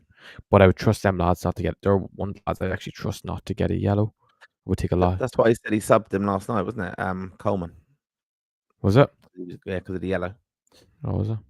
Yeah, he was worried because he said referees often try and equalise. That was the words he used. Like level it up because there's already a player sent off. Wouldn't have sent off Coleman. Coleman wouldn't have been stupid enough to dive into something. Trying to see just on the UEFA lineup there, just trying to see if they have anything with yellow cards, but they don't. Zed Psalm 1987. Ireland will not survive Budapest. The fans and atmosphere is merciless. Banking on that game is folly. Portugal was actually 5th in the world, says Franco. Yeah, I know. Thank you, Franco.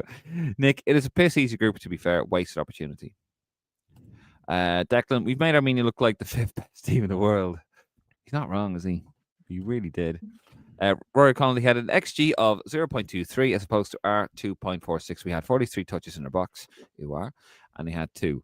We had 17 total shots to their 4. Our duels were 53 to their 42, even though we were passive as per FootMob.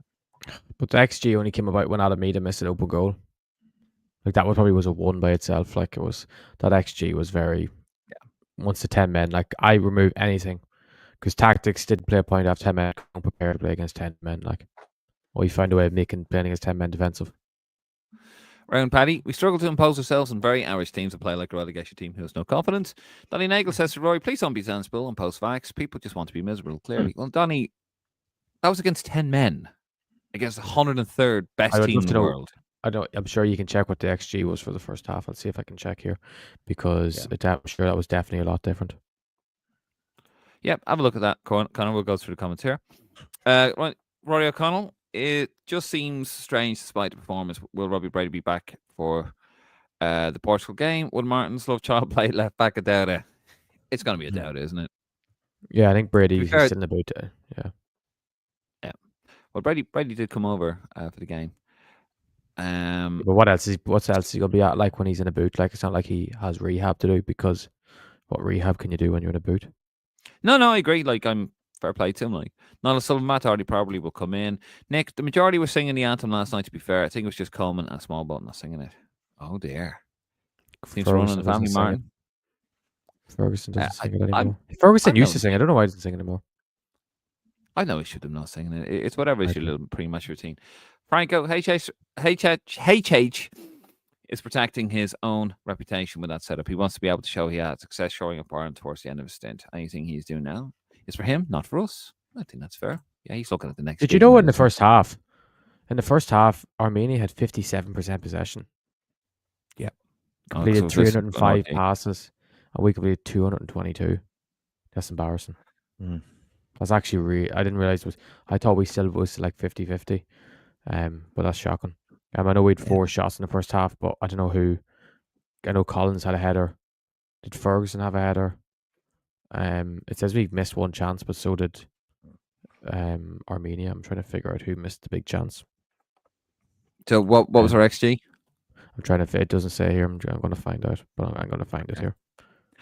Darrell O'Connor, haven't qualified since 2002. And we pissed a group away when it was by no means the hardest. So depressed for younger supporters who don't remember. We weren't born for World Cup 2002. Another 4 years now. Yeah, Nick, the 5-4-1 works in the sense that it limits the opponents having chances. That's what Hamer likes. It's a very negative mindset. Zom 1987, park the bus and hope for the best. Laugh out loud. G, if the FAI want to qualify, a new manager bounce is the only, in my opinion. That dentist tenure has been a shambles. Honestly, the FAI are risking our fan base at this point. Franco, if we have something to play for in Budapest, wouldn't be surprised to see a player reaction like Paris up when they allegedly rebelled.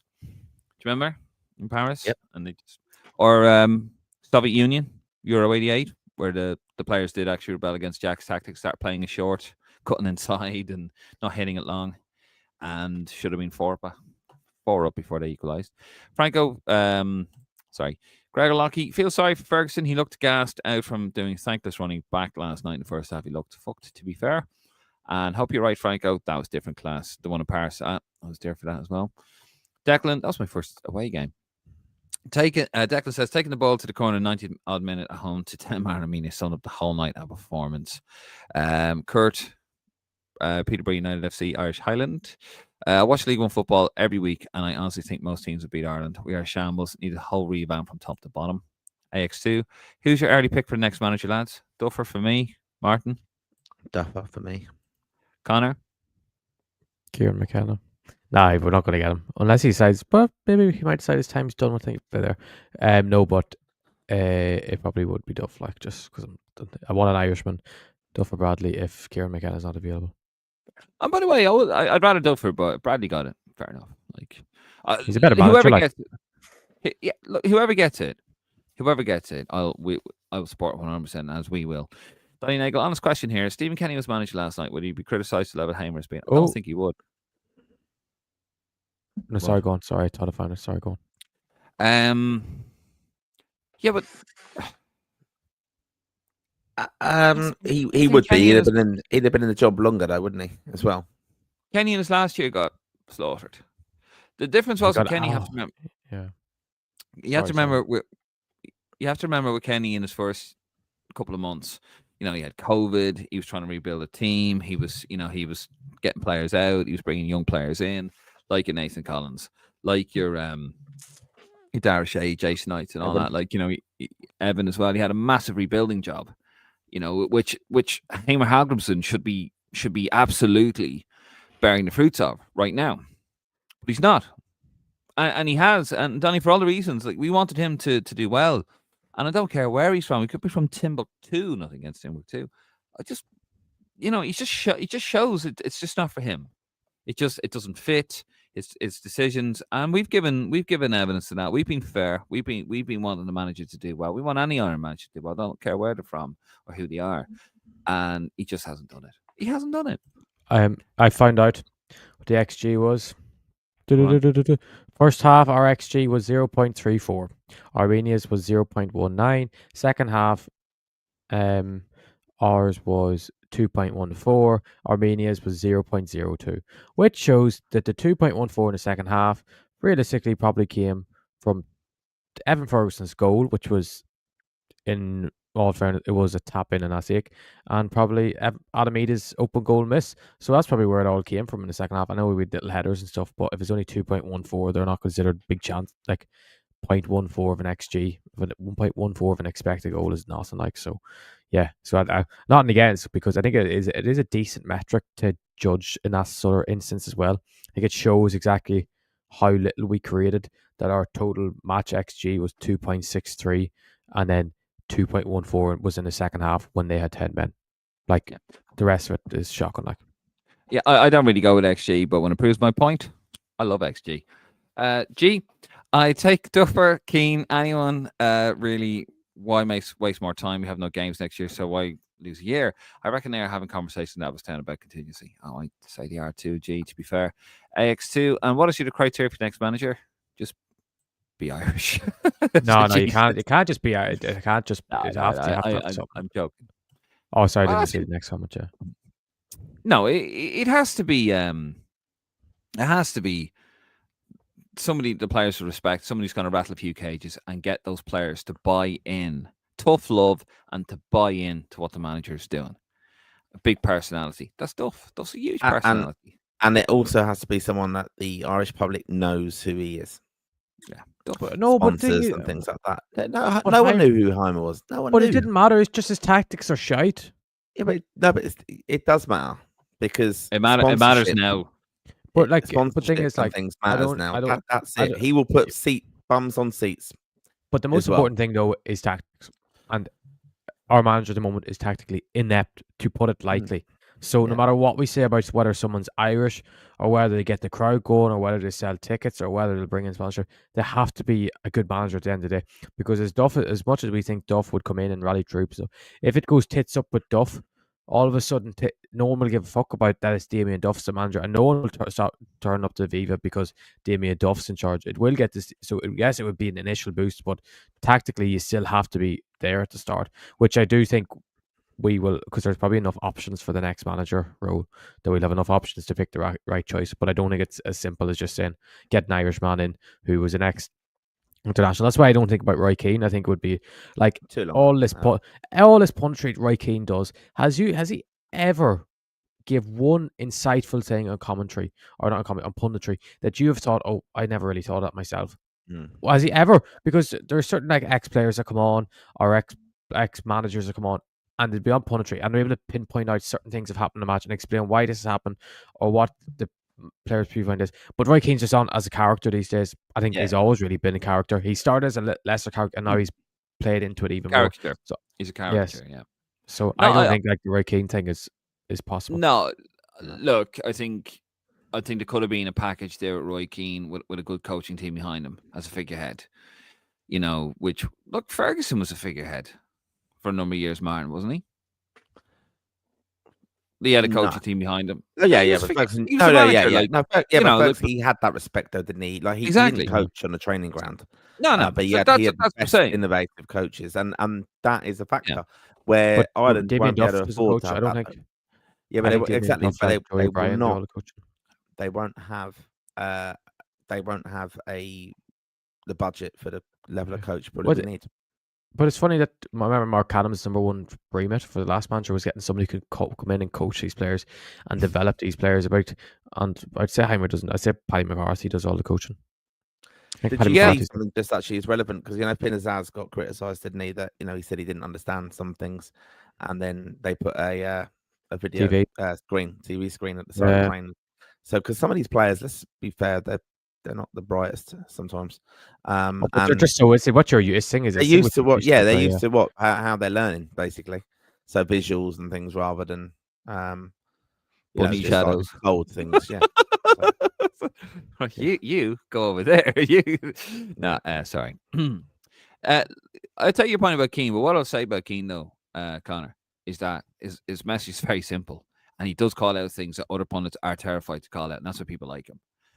There's a lot of PR speak, there's a lot of buzzwords, low block, all that bullshit. I'm not a fan of Roy Keane. I made it very clear. Respect him as a player. He very mixed bag as a manager. There's a reason why he hasn't managed for a very long time. About 15 years now, is it? But he does call things out, and it's very simple. And I think it could work with him in Ireland. I'm not saying Duff is the man, but just to be devil's advocate here, I think it could work. I think when you get this low block and all this fucking nonsense that you hear other people, all these buzzwords, he just speaks plain language, and sometimes that's all that's needed. Football's a very simple game that has just been muddied and complicated by money-hungry idiots, or arseholes, I should say. Fucking, you need this bit of technology to do this, and you need that to do that, and I'm justifying my job. And football's the eye test. I just I know we're going through the comments here, but I worry with Hype. I just haven't seen any patterns of play or anything really from him. It's even the press. Yeah, we've had 2 games where we've had to change. We've been lucky because they've had players sent off, but I was expecting this game to be like tactically, it would have been more interesting to see us. I know we got the win, fantastic, right? But would he have changed it? That's my doubt, because or how he would have changed it. I would have, because he didn't seem to be doing anything like that. And this is my worry about the game last night was, they might sit in and we've got to break them down and stuff. And that's where I was expecting like Finazaz, Sammy Schmodix as well to bring that when he was in the squad previously. We haven't seen that from him, right? But Sammy, did you think that? I thought you didn't want him in the squad. No, I'm saying in the past. I'm saying not in this squad because he wasn't in it, was he? But I'm saying, like years ago, like we've gone further away now from.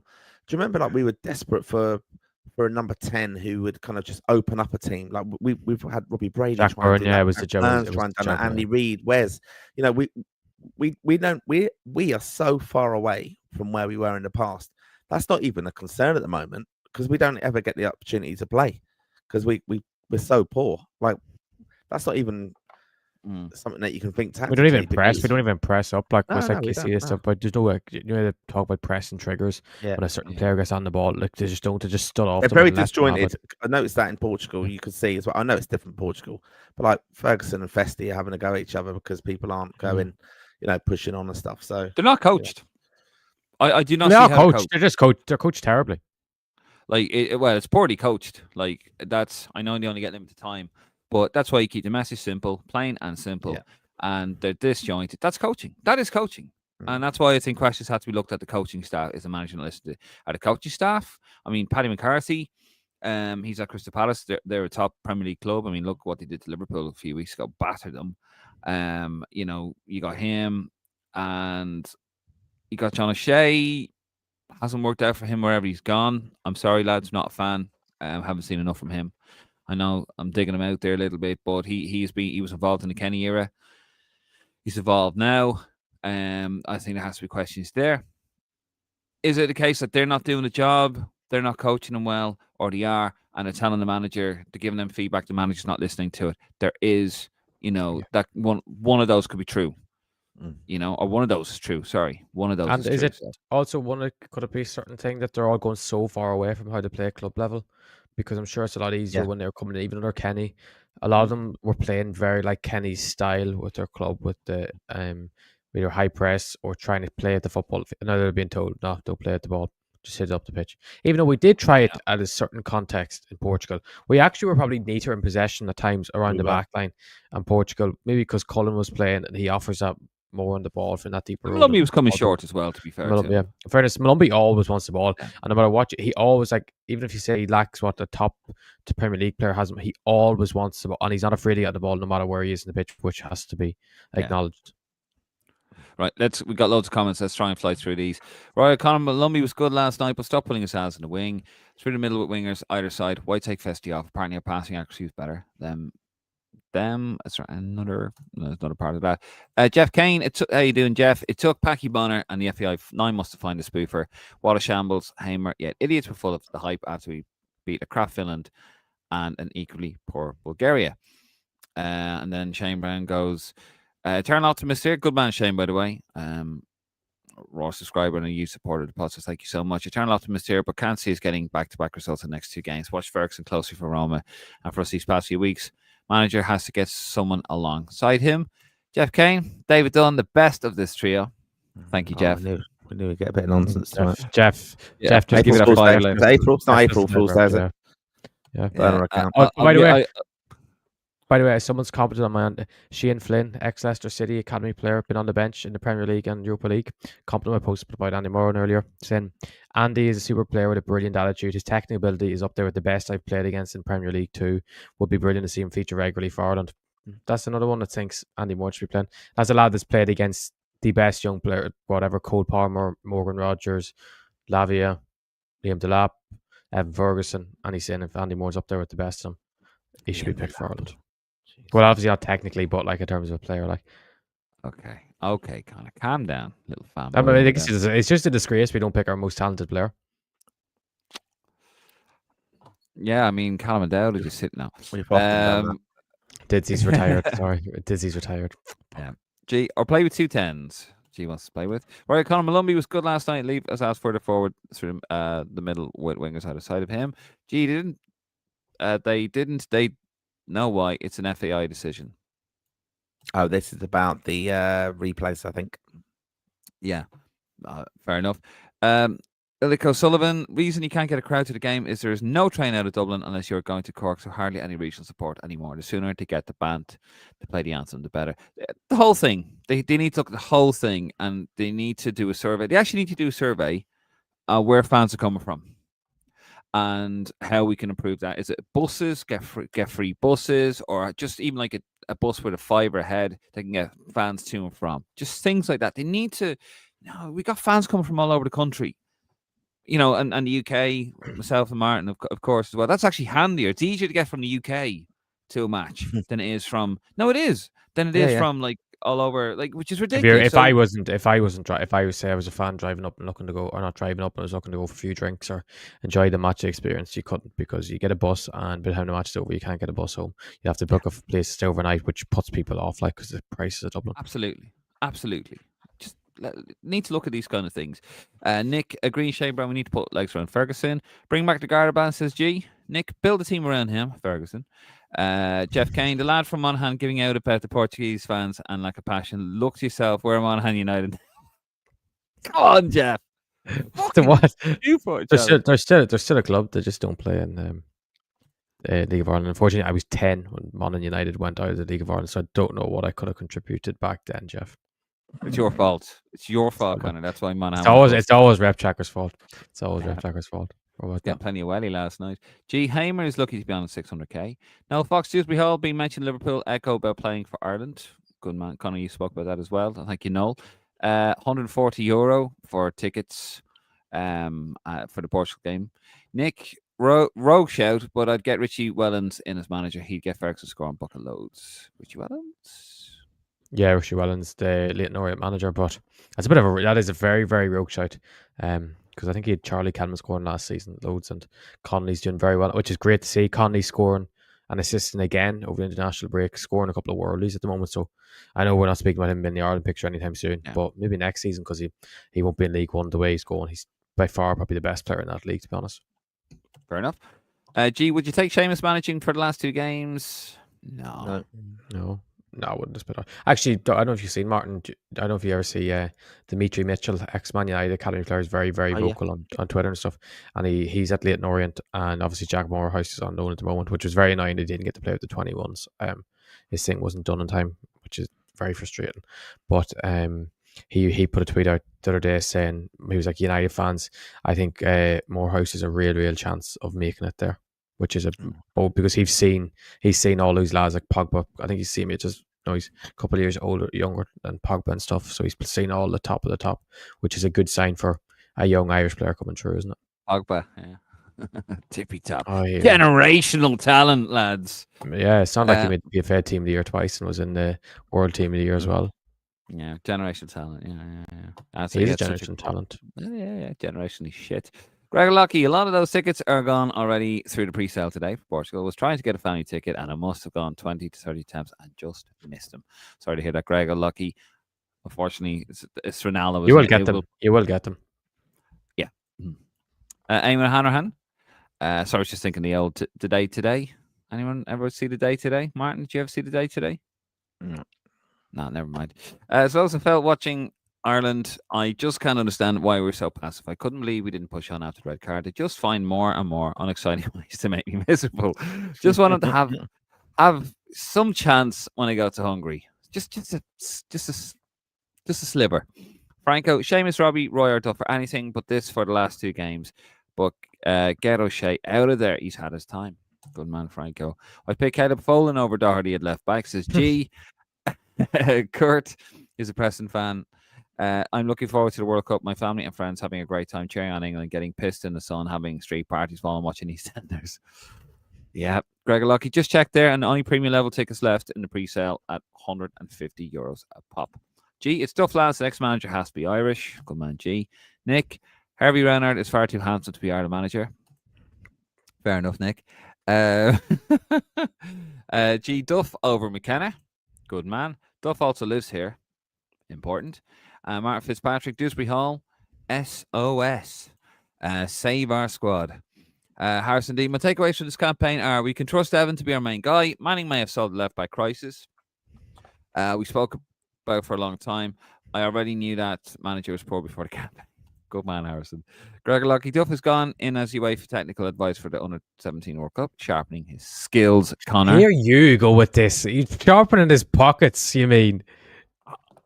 How much is he going to get for that? A $5? It's Qatar. He'd be on more than that. It's Qatar. Sorry, Jeez. a tenner. He's going. Oh, this is a common thing. I told you this. You're already starting the smear campaign. You're already starting a smear campaign against my Duffer. I won't have it. I won't have it, lads. Don't worry, Duffer. Don't worry. We got you. Mark Curran, get the boys playing before blaming random people for his own failures before running off again. Who's that? Is that about Hamer? It's about Duffer. Okay. Don't you start, Mark. You leave my Duffer alone. Nick McKenna would be light years ahead of Duff. Not a chance we could afford him, though. No, but I mean, we got to, be realistic, of course. Mark Curran, ridiculous say Duff or McKenna, Mr. 1-1. Yeah, we're not going to get McKenna, though, are we? Duff would fast track long. You still say you'd rather Duff than McKenna. Well, how are Ipswich doing at the moment? Oh my God! Are you serious? Are you actually going to compare? Are you going to compare what he's done with Ipswich compared to what Damien Duff done with Shelburne? I'm asking the question. How are Ipswich getting on at the moment? They're in the Championship. And how's Damien Duff's job going at the moment? And how were Shells doing when he was in? Hold on. How were Shells doing when? Darling. Go on. Try and prove me wrong when you're trying to talk about Damien Duff, who walked out the door at Shells when they were mid-table and they'd fallen out of the title race. One of the worst title defences in recent League of Ireland memory. Ipswich are currently 9th in the Championship and they have a game in hand. And if they win that game, they can go in the top 4. So they're not doing too bad. Yes, you thought Martin, thought they were good. Yeah, I did not. I asked a question. You see, Connor, that's the problem with you millennials. You get all up with you. I just asked you a question. Yeah, but it's strange. Casey McAteer didn't play a single minute in the 2 games, didn't he not? And Chirag Bene was let go out on loan because of Casey McAteer coming in the door for 12.5 million. Interesting that. The one that... But you see, that's what Armenia think you do. You think I'd play Casey McAteer, so I'm not going to play Casey McAteer. I'm going to play the guy that got fucked out of the club for Casey McAteer. That's what I'm going to do because I'm smart. God. Yeah. It says here, I'm just looking here, if someone's in a senior or large role, they could make from 20 to 40,000 euro plus from a tournament. What's that? For Damien Duff, he could possibly be making between 20 grand to 40 grand for this tournament. Good man. Good on him. Yeah, so sharpen his pockets. Yeah, but also he's having a look. He's a technical director, so you're keeping yourself involved in the contemporary side of the game, aren't you? Like that's the whole idea of it. You're staying contemporary. It's not like sitting in a studio somewhere, in London or whatever. Like you are. Yeah, okay. He's making a few quid from it, but you're also keeping yourself interested, and the fact he's been asked to it. Duff would fast track long-standing international players like every other country. That player in international football from youth setups that has the highest potential. Nick says, Dave's saying we should just wing it and play 4-4-2. No tactics, just 5. Great idea. No, I mean, obviously there's a little bit more to it than that. You'd pick up the opposition players, that kind of stuff. But I just think a simple, basic message, uncomplicated, unfiltered, and it would be better than what we have. Mofo, is woke Connor's favorite word? Does he even apply it appropriately? No, I obviously don't. No one applies. Does anyone apply it appropriately? Mofo, I think we all know. We all use it if something we disagree with in modern times. We will say that. Like Dave would say, saying XG is woke. Wouldn't you, Dave? Or Martin saying she is fucking woke. Yeah, see, so I don't know, Mofo. That is ultimate. I can use it in we can use it in what connotation we ever want. Isn't that true? Thank you. Here we go. We are the voice of fans. Rory O'Connell, Lawrence and McGrath, Irwin, Staunton or Beglan as era best defence. It's not a bad one, I must say, Rory. Joe, I think Hamer's reign is the lowest we have been. Terrible football, dislikable character, liar in the press. Ooh, we can't even make any funny names out of him either. Oppenheimer is the best I've seen.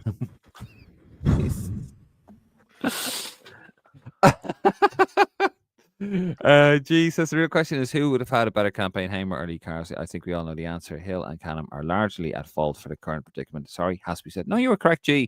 You don't have to be sorry. No, you're 100%. Look, David Carell, it's his first big appointment that since he's come in. It's John Martin, Shane Robinson. Now over to those lads. So now it's the next generation. Hill was a disaster. Canham just didn't get it. Yet another one of these lads just didn't get it. So we have to see now what David Carell's all about. As obviously, there's a lot of fires to put out on the non-footballing side of things, but that's the FAI, unfortunately.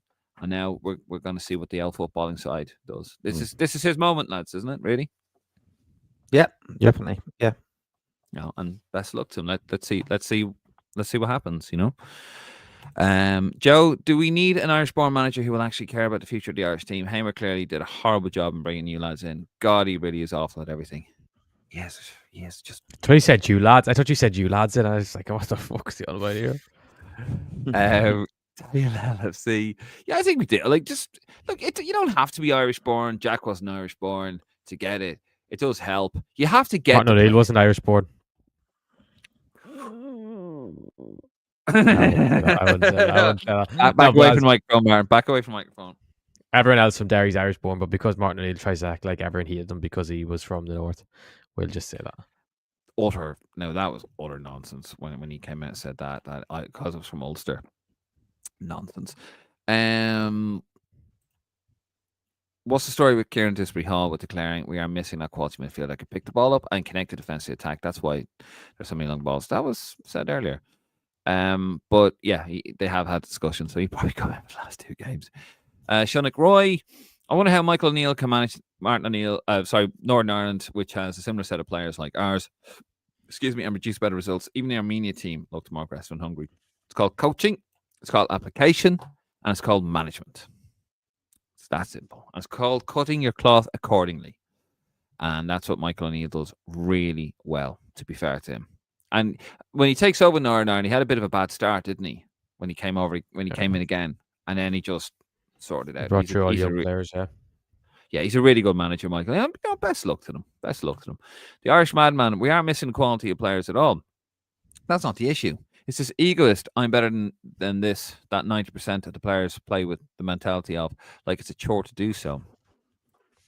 Every other country plays with passion and have a love for representing their nation. Our players play like they'd rather be anything else. Don't want to sing the anthem and don't put effort into games. Yeah, sing the bloody fucking anthem. Every other country does it, bar us. You look and they should stand like that. You know, like in Bolivia or Ecuador. You stand like that. No, I mean, a president sits there with a sniper rifle. I'm not. I won't bring up the rugby lads, but you know, they all put their arms around the shoulders and stuff, don't they? Portugal did it the other night. There is a physical impact of that. Yeah. It does get everyone going. Like it is. Yeah, I do think it's more positive singing than negative if you can get everyone collectively singing it. Yeah. If you see the women do it, the women are great for it. The Irish women's team are brilliant for it. Yeah. Yillick O'Sullivan, we have the players. Call it the best under 21s, 19s. Good enough. You're old enough. A good few nuggets underage. Call them up now. John Muckin. Honestly, I had more faith in the end in Kenny at the end than I do now in HH. Great show, lads. Much appreciated. Thanks for being a voice for the fans. Thank you, G, for watching.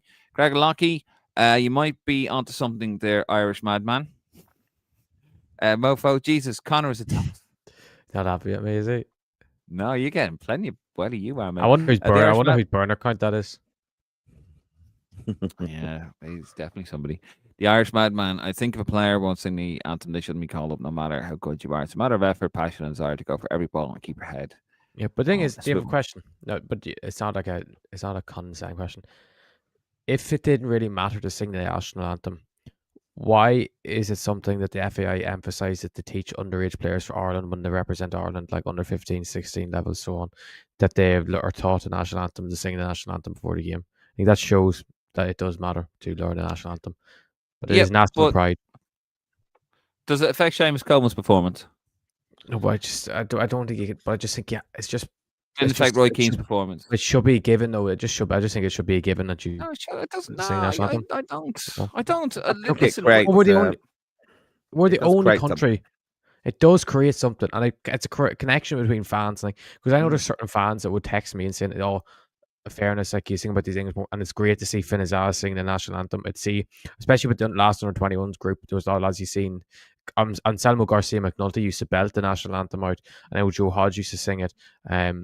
Like lads, like it does. There is a sense of national pride, and we are like the only country that, bar the Catholics, which is one of my favorite hobbies, is every time Northern Ireland playing, watch it, and then I see who doesn't sing "God Save the King," and then I can pick out who's Catholic or not, and then maybe you might have a Scouser that plays for England, even though I know someone like Trent sang it and they lost their shit.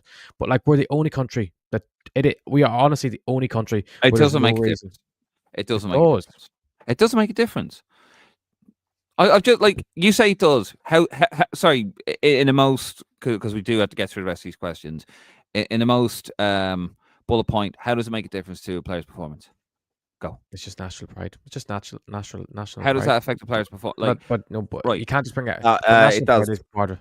Go on, Mark. Yeah, no, it doesn't. You're a part of a collective, and you're going into battle representing your country, and you're gonna win together, lose together, and that's one of the main things that you all come together with your fans who are supporting you.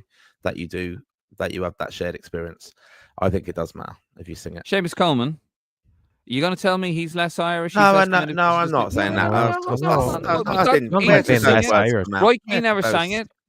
Roy Keane never. And what happened? What did he do? He was great for the collective in the World Cup 2002, wasn't he? Walked out. Fair enough. But to be fair, that's why he was so great. Because he didn't play in the collective. He was outstanding, and he made those around him outstanding as well. When he paid off World Cup, paid off to nothing. Well, what if moment in Irish football? No, it doesn't matter. Look, when you know yourselves, when you're a professional footballer, you have your little idiosyncrasies, you have your little routines, you have your whatever. Some players like to be focused in the moment. They like to just, they're getting ready for this big game. Some will sing the anthem. And it goes back to Ireland. When I was just group in Dublin, Irish. It doesn't make a difference. I think it's people from Dublin are the only people that don't understand this. I think people from Dublin are the only people that don't understand how proud it is to sing national anthem. Fuck off, Martin. Jacqueline mentality. Oh, listen to him because he's from a fucking border Dublin town. against the world. We'll just do everything. Listen, I went to school in a non-denominational school, right? You didn't have religion really forced down your throat, and you didn't have the national anthem. You weren't required to learn the national anthem because we grew up in a council estate. Don't worry, you could just be truthful. Oh yeah, just say it. You can still fly on British Airways. You can still and you can still travel on your British I will not fly. Well, actually, I have to go Ryanair. But I fucking love flying British Airways. We have no proof of him. We don't have any proof of him. We have no proof of him living in Ireland, really, do we, Martin? Ever since we know him, he's always lived in London. Yeah, 14 years in London. Anyway, right. Come on, we got to get through. Let's wrap this up. I want to get through the last few comments and get out of here. The Irish Madman. I think if a player won't sing the anthem, no, we've done that. Nick, Dyche is going to Forest if Ange gets sacked, apparently. He hasn't, not you, Nick, but the Marinakis hasn't got a clue. John Mulkeen, it seems like everyone has forgotten small ball started the game. Did absolutely nothing. Whoa. Come with the family. Don't come with the family. Got the assist, says Nick. David is right. The dressing room needs that control figure and aura. Thank you, G. Rafa Benitez, No. Yeah, but No. we have to be realistic, though. Owen Brosnan, I'll tell you what, though. He'd fucking get him coaching. He'd coach those players. But yeah, the football would be dreadful. Owen Brosnan, you're insecure, don't know what for. You're turning heads as you walk through the door. That's a One Direction song, isn't it? That's a One Direction song. You're insecure. No, yeah, there's a One Direction song. Yeah. You like all that. Martin. And 2 years have just gone down in my estimation singing One That's our new national anthem. Yeah. That's what makes you beautiful. Oh. You're singing that at Heimer after we lose 2-0 to Army. I hope 2-0 to Faroe Islands in the next World Cup qualifiers. God. Irish Americans for Palestine. Damien Duff, get him in. Won the league with a far worse squad than Bradley Rovers. Duff has it all. That's good, man. The Irish Madman. Duff, Robbie Keane, and Roy Keane in the back of staff would kick some holes in the fucking gear, and he'd be decent tactically as well. The Irish Madman. The worst ever era of Irish football is 2020 to 2024. Let's be real. No, I think the Stan era with the players he had. But Martin O'Neill, 2018 was pretty bad. Underachiever and the letdowns. In the absence of Coleman, could he make Cullen the new captain, or who would you go for? Just probably. I always thought Malumbi would make a captain. I haven't. By the way, I haven't seen enough from that yet. He needs to mature a bit. I don't know whether he will keep starting for Ireland. This issue. I think he has to be someone who's a nailed-on starter. So probably he'll just keep it as Collins. Probably will be. Yeah, he'll keep Collins, but he's not a captain, to be fair. The Irish Madman, Cullen, I'd rather die. Doesn't sing the anthem, doesn't give a shit unless he's at Burnley. Next up as captain is probably Malumbi and Kelleher. I wouldn't want to have a goalkeeper, though, as my captain, because he can't talk to the referee. Or he has to run out and puts us at it. That's why I like a midfielder as a captain. Roy O'Connell, sorry, I meant Fotmal website, interesting stats and games. That's a positive draw against Portugal and a win in Hungary, then play off against Slovakia and the North. Keep up the great work. Thank you very much, Roy. Do appreciate that. We will disagree on certain things, but that's what we're here for. Yep, this is the worst period, 2017 to 2025, nearly a decade in the wilderness, compounded by the ineptitude of the FAI, sadly. Donny Nagel. Guys, who would be your midfield three, providing everyone is fit? Mine would be Cullen, Lowell, and Malumbi. I couldn't disagree with that, but I think I know where Connor's going. Andy Moore. No, he just play one. He just play one. Andy Moore. I actually have created my team. I made my team last night for. I asked a certain someone last night. Could Josh Keeley play outfield? And he said he played once in an assessment game under 17 level. So yeah, and my team for Budapest or Portugal home is Callagher, Cole, Josh Keeley right back, centre backs, Garcia McNulty, and James Abanqua, and left back was Theodore Mola. At midfield we have Joe Hodge, Boston Wall, and Andy Moore. Left wing we have Rocco Vata. Right wing we have Festi, and up front we have Sinclair Armstrong. That's my team. Okay. Right. Stephen Ireland. Why not? Great player for those 5 games he played for Ireland. We don't have the players. This is an Ireland Barstool comment. Yep. Irish Jedi. This back to basic football is what everyone asks for, especially the pundits. Lisa and Kenny, there was an aspiration to try dominate games and try achieve something. Can I ask a question, lads? Quickly. If Dewsbury Hall isn't going to be there next month and Malumbi's gone, Knight, we don't know if he's back or not, but Boston's back. Would you start Boston, bring him in straight away and just play him against Portugal, or would you just stick with like a Taylor or a small boat? No, Boston. Give him a go. Fuck it. Why not? It could be out, Gotta go. Gotta do something different. He won't, though. He won't. He'll go 5 at the back. Jason he'll play the exact same. To be fair to John Laney, he would have made the call to Hamer by now. Love him or hate him. Now it's a poor decision. They don't have the money, though, Irish Jedi. The story of Irish football is more victories against good teams and failing to beat the teams who should. The Yerevan result came back to bite us last night after the Hungary equaliser in Lisbon. Yep. Mofo, sounds like Connor is in love, infatuated with Finnis ass. This, Finnis ass that. I'm all for Young. I haven't praised. I praised him? No. Not in this window. The captaincy is another Hamer blunder to the list. Irish Jedi. And reflection, this group is bang average. I don't accept that we don't have the players to put a real challenge in for second place. I agree. Jason Fitzsimmons, hi lads. With Manning being suspended for next game and I doubt it, and Brady injured, who comes in at left back? Will Ferry get a start?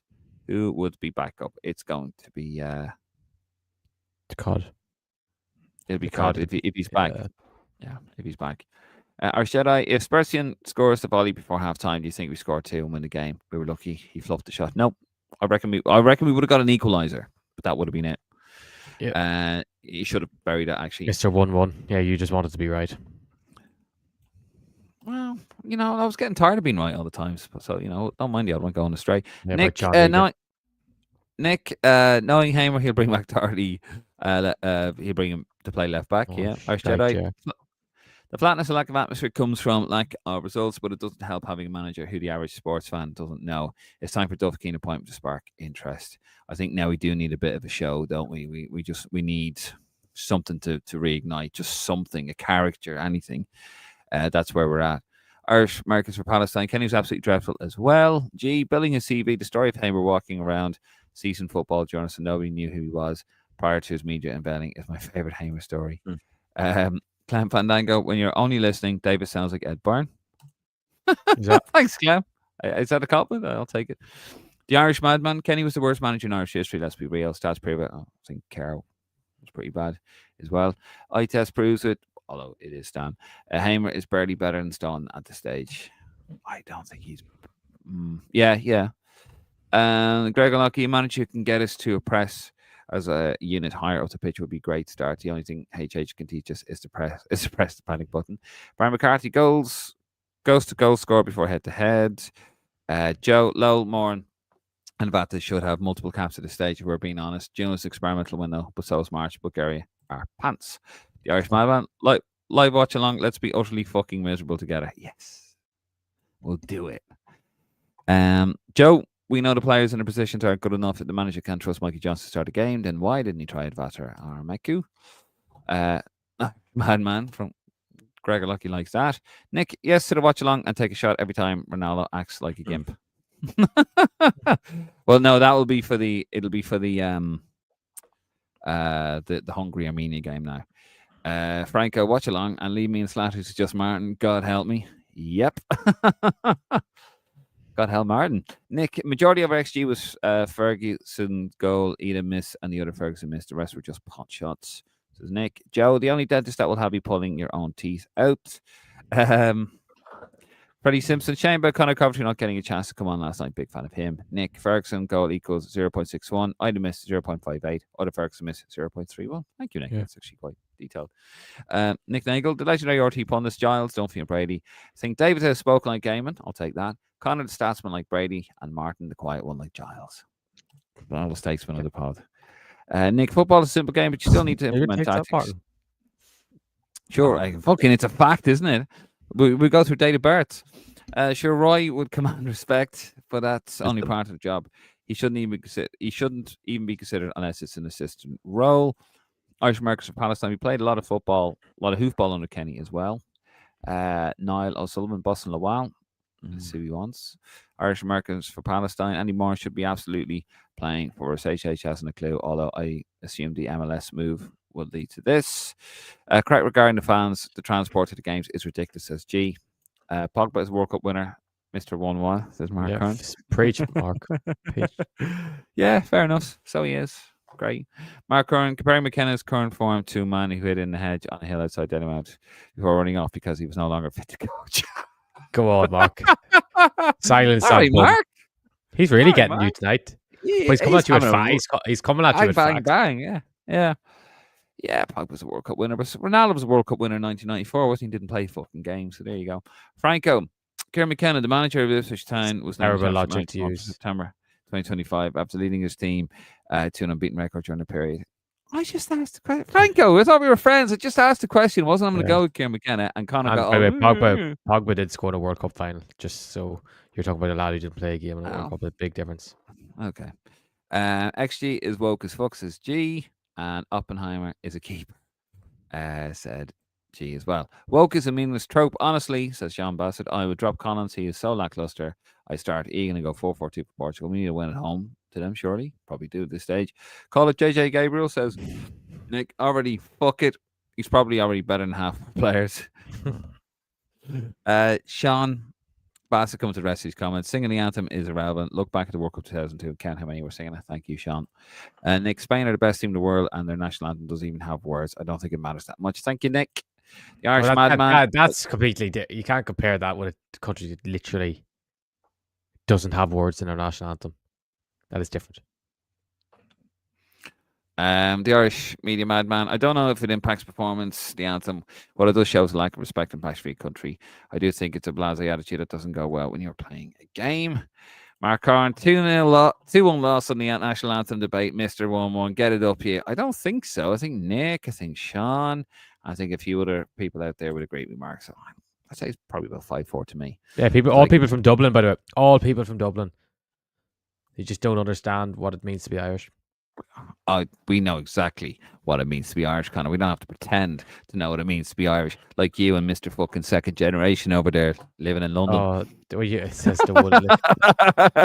What passports does he obtain, Martin? Exactly. Yeah.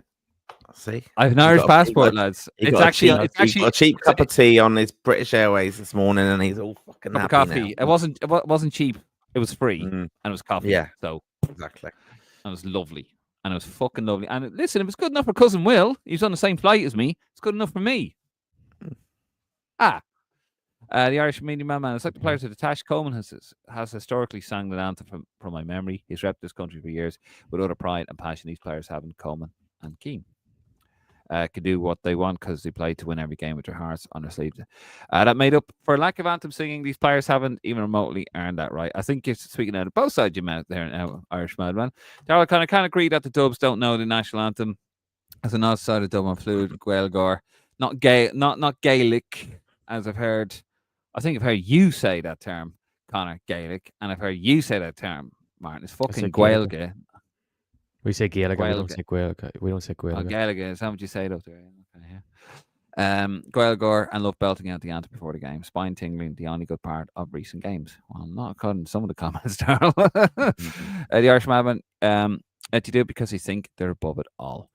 AX2, Connor, are there any players we should integrate into the squad early or even dual nationals we can ambitiously call up? Wales do it very well, and it works for them. It secured them Ampadu and Johnson as quick as you can, Connor. If dual nationals that we try to get, probably Shea Lacey.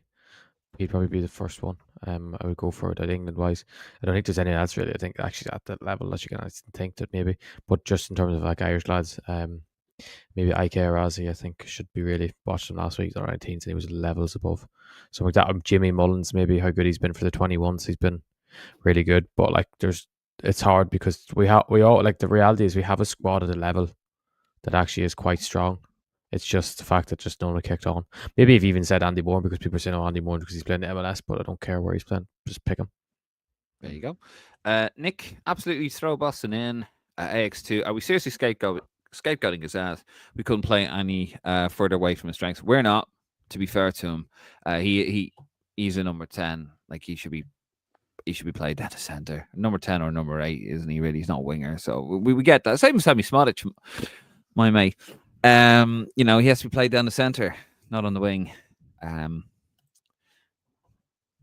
was going to say something else there. I won't. Anthony Bourne, the players.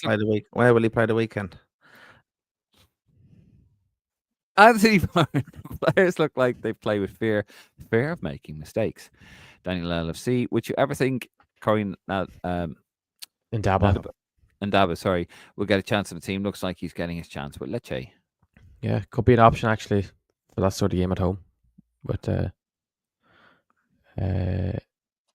so he could be an option for them.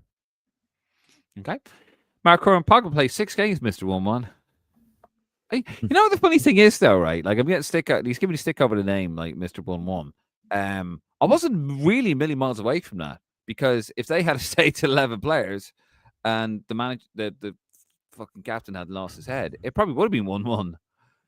I was correct. And I was correct about the performance that we get in Portugal as well. So, what is Smolic? Smolic is unreal. Oppenheimer and O'Shea just hasn't played him through the middle once in about 18 months. What? He was just an illusion. Right. Lads, thank you very much. We've gone a little bit over 1,200 of you watching us here after a very draining window here. Last couple of comments. Hardly playing both sides. Our players put in good performance for 50+ caps and have sung the anthem numerous times, like Keane, Coleman, Ferguson, etc. And the contributed success they can do it without. Nick, why isn't Arazzi getting into Ram's team or Ram team? He looked like a world beater the other day. Just a question for Ram because he's clearly good enough. I think it's the fact that they're in a really sticky situation after getting relegated. They don't want to take any risk as such, even though he's more than good enough. But he will, and we will all see how good he is. Okay. LOI Fan TV, how you doing, lads? Hey, lads. Apologies for tuning in now. I'm sure you've touched on it, but is Duffer the ideal man when Hamer goes? Yes. I think we're all Duffer. Kieran McKenna, if he's available. Yeah, he won't be, and we can't afford him. So Duffer? Yeah, Duffer. Yeah.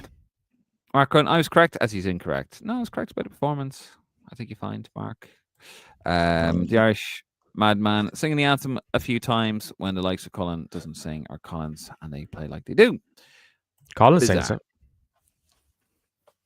Well, maybe we should stop singing it.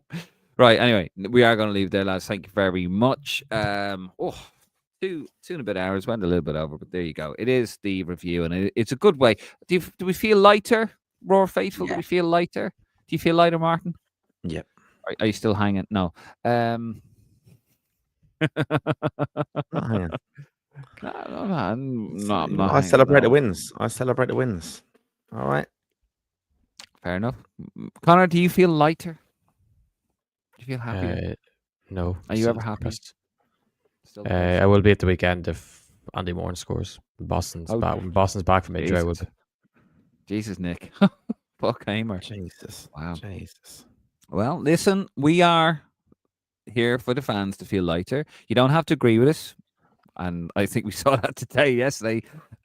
Connor, you're getting a few. I'm getting a few pelters today. You're getting a few pelters. Martin, no one's having a go, Martin. No. Come on. Someone say something about Martin. Let's go. Save us all some headaches. The Irish madman. Well, that's. Oh no, sorry. Maybe Collins can just not be called up. That would save us some headaches. What about the lad who left Como? What club did he go to? Connor, quickly. I heard he was in a club in England last week who want to sign him, but I can't say who, or because I don't know if he's going to go there. He's going to accept that, but yeah, I can't. Naz Razi, who you're on about, that's who they're on about, Dave. But I'm sure he'll sign for a club very soon. Fair enough. Good night to you, to Irish Americans for Palestine. Right, now we are going to leave there. Thank you so much. It's been. Yeah, you get that one up. You make sure. I genuinely didn't see that. Sorry. Right, there we go. Something nice there for Martin. Right, we're gonna leave there, lads. Thank you very much. It's been a hell of a window. Thank you for tuning in. Some fantastic numbers again. Thank you for all your support and all your nice things. And yeah, look, this is what we're about. We have disagreements and we can talk about them in mature manners. Well, I can. The rest of you can. No. And yeah, just thank you so much for your support. We will be in Dublin again next week, and it doesn't matter what the result will be. We will be next week. Are we playing next week? Sorry, next month. We will be next month. Yeah, maybe next month we'll be in. Oh fuck you! Like there is 1-1. Mark likes that. Look, fuck it, whatever. It's what it's about, lads. And then we can all have a bit of crack, or whatever. But listen, thank you very much, guys, for tuning in. We really do appreciate it. We will be back in Dublin. We will be in Budapest next month. It doesn't matter, regardless of the state of the team and all that. The lads will be live. I'm sure we'll have another live weekend coverage. We're going to have League of Ireland review. Hopefully, state of play. Hopefully, state of play. Roar Retro, League of Ireland. We're going to get back on track with all this stuff. We've just kind of got a little bit sidelined just with all the window stuff and real life getting in the way, but we're back on track now, and just thank you guys for your support. Right, Irish madman, he's still having a go there. Oh god, Man, Franco. To be fair, I'll let Franco out. I want to do like Franco.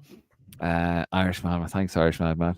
But anyway, yes, if you haven't already, please do subscribe to the YouTube channel. Please do like the video. Really does help. If you want to help support what we do, you can head over to Roar Plus. They're $4.99, whatever currency you're in. It just helps us do a little bit more. Also, you can donate.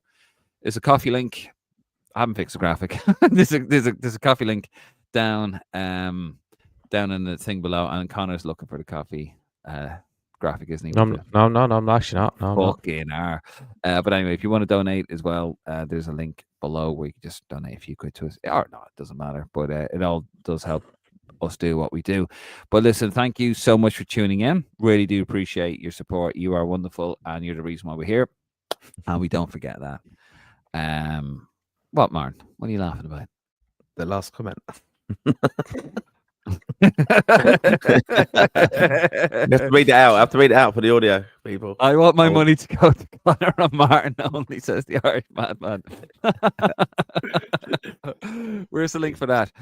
Roar for the Roar Plus, it's in the description below. There should be a coffee thing, KOFI, and there's also, and I'll make sure the money only goes to Martin and Connor after my Davy tax goes through. But yeah, anyway, listen, thank you so much, guys. Really do appreciate support as always, and we're going forward. We got some great stuff. We're also up for the awards. Obviously, voting for that has closed. It's been a hell of a year so far, lads, hasn't it? We've done really well. Yeah. Is there, you got a shifty? He says, "I have a shifty look." Anyway, right, we're gonna goes through. Yeah, we can check Irish Madman. We can check to see if you've done it, so we can see if it's from you or if we can see. And me and Martin will be able to analyze Dave and tell him that this is our money. Yeah, okay, fair enough. Right, anyway, listen, we're going to leave it there, guys. Thank you so much, lads. Thank you for coming on here as well. We'll see you on the weekend. Keep an eye on the socials as well. And, yeah, come on, you boys in green.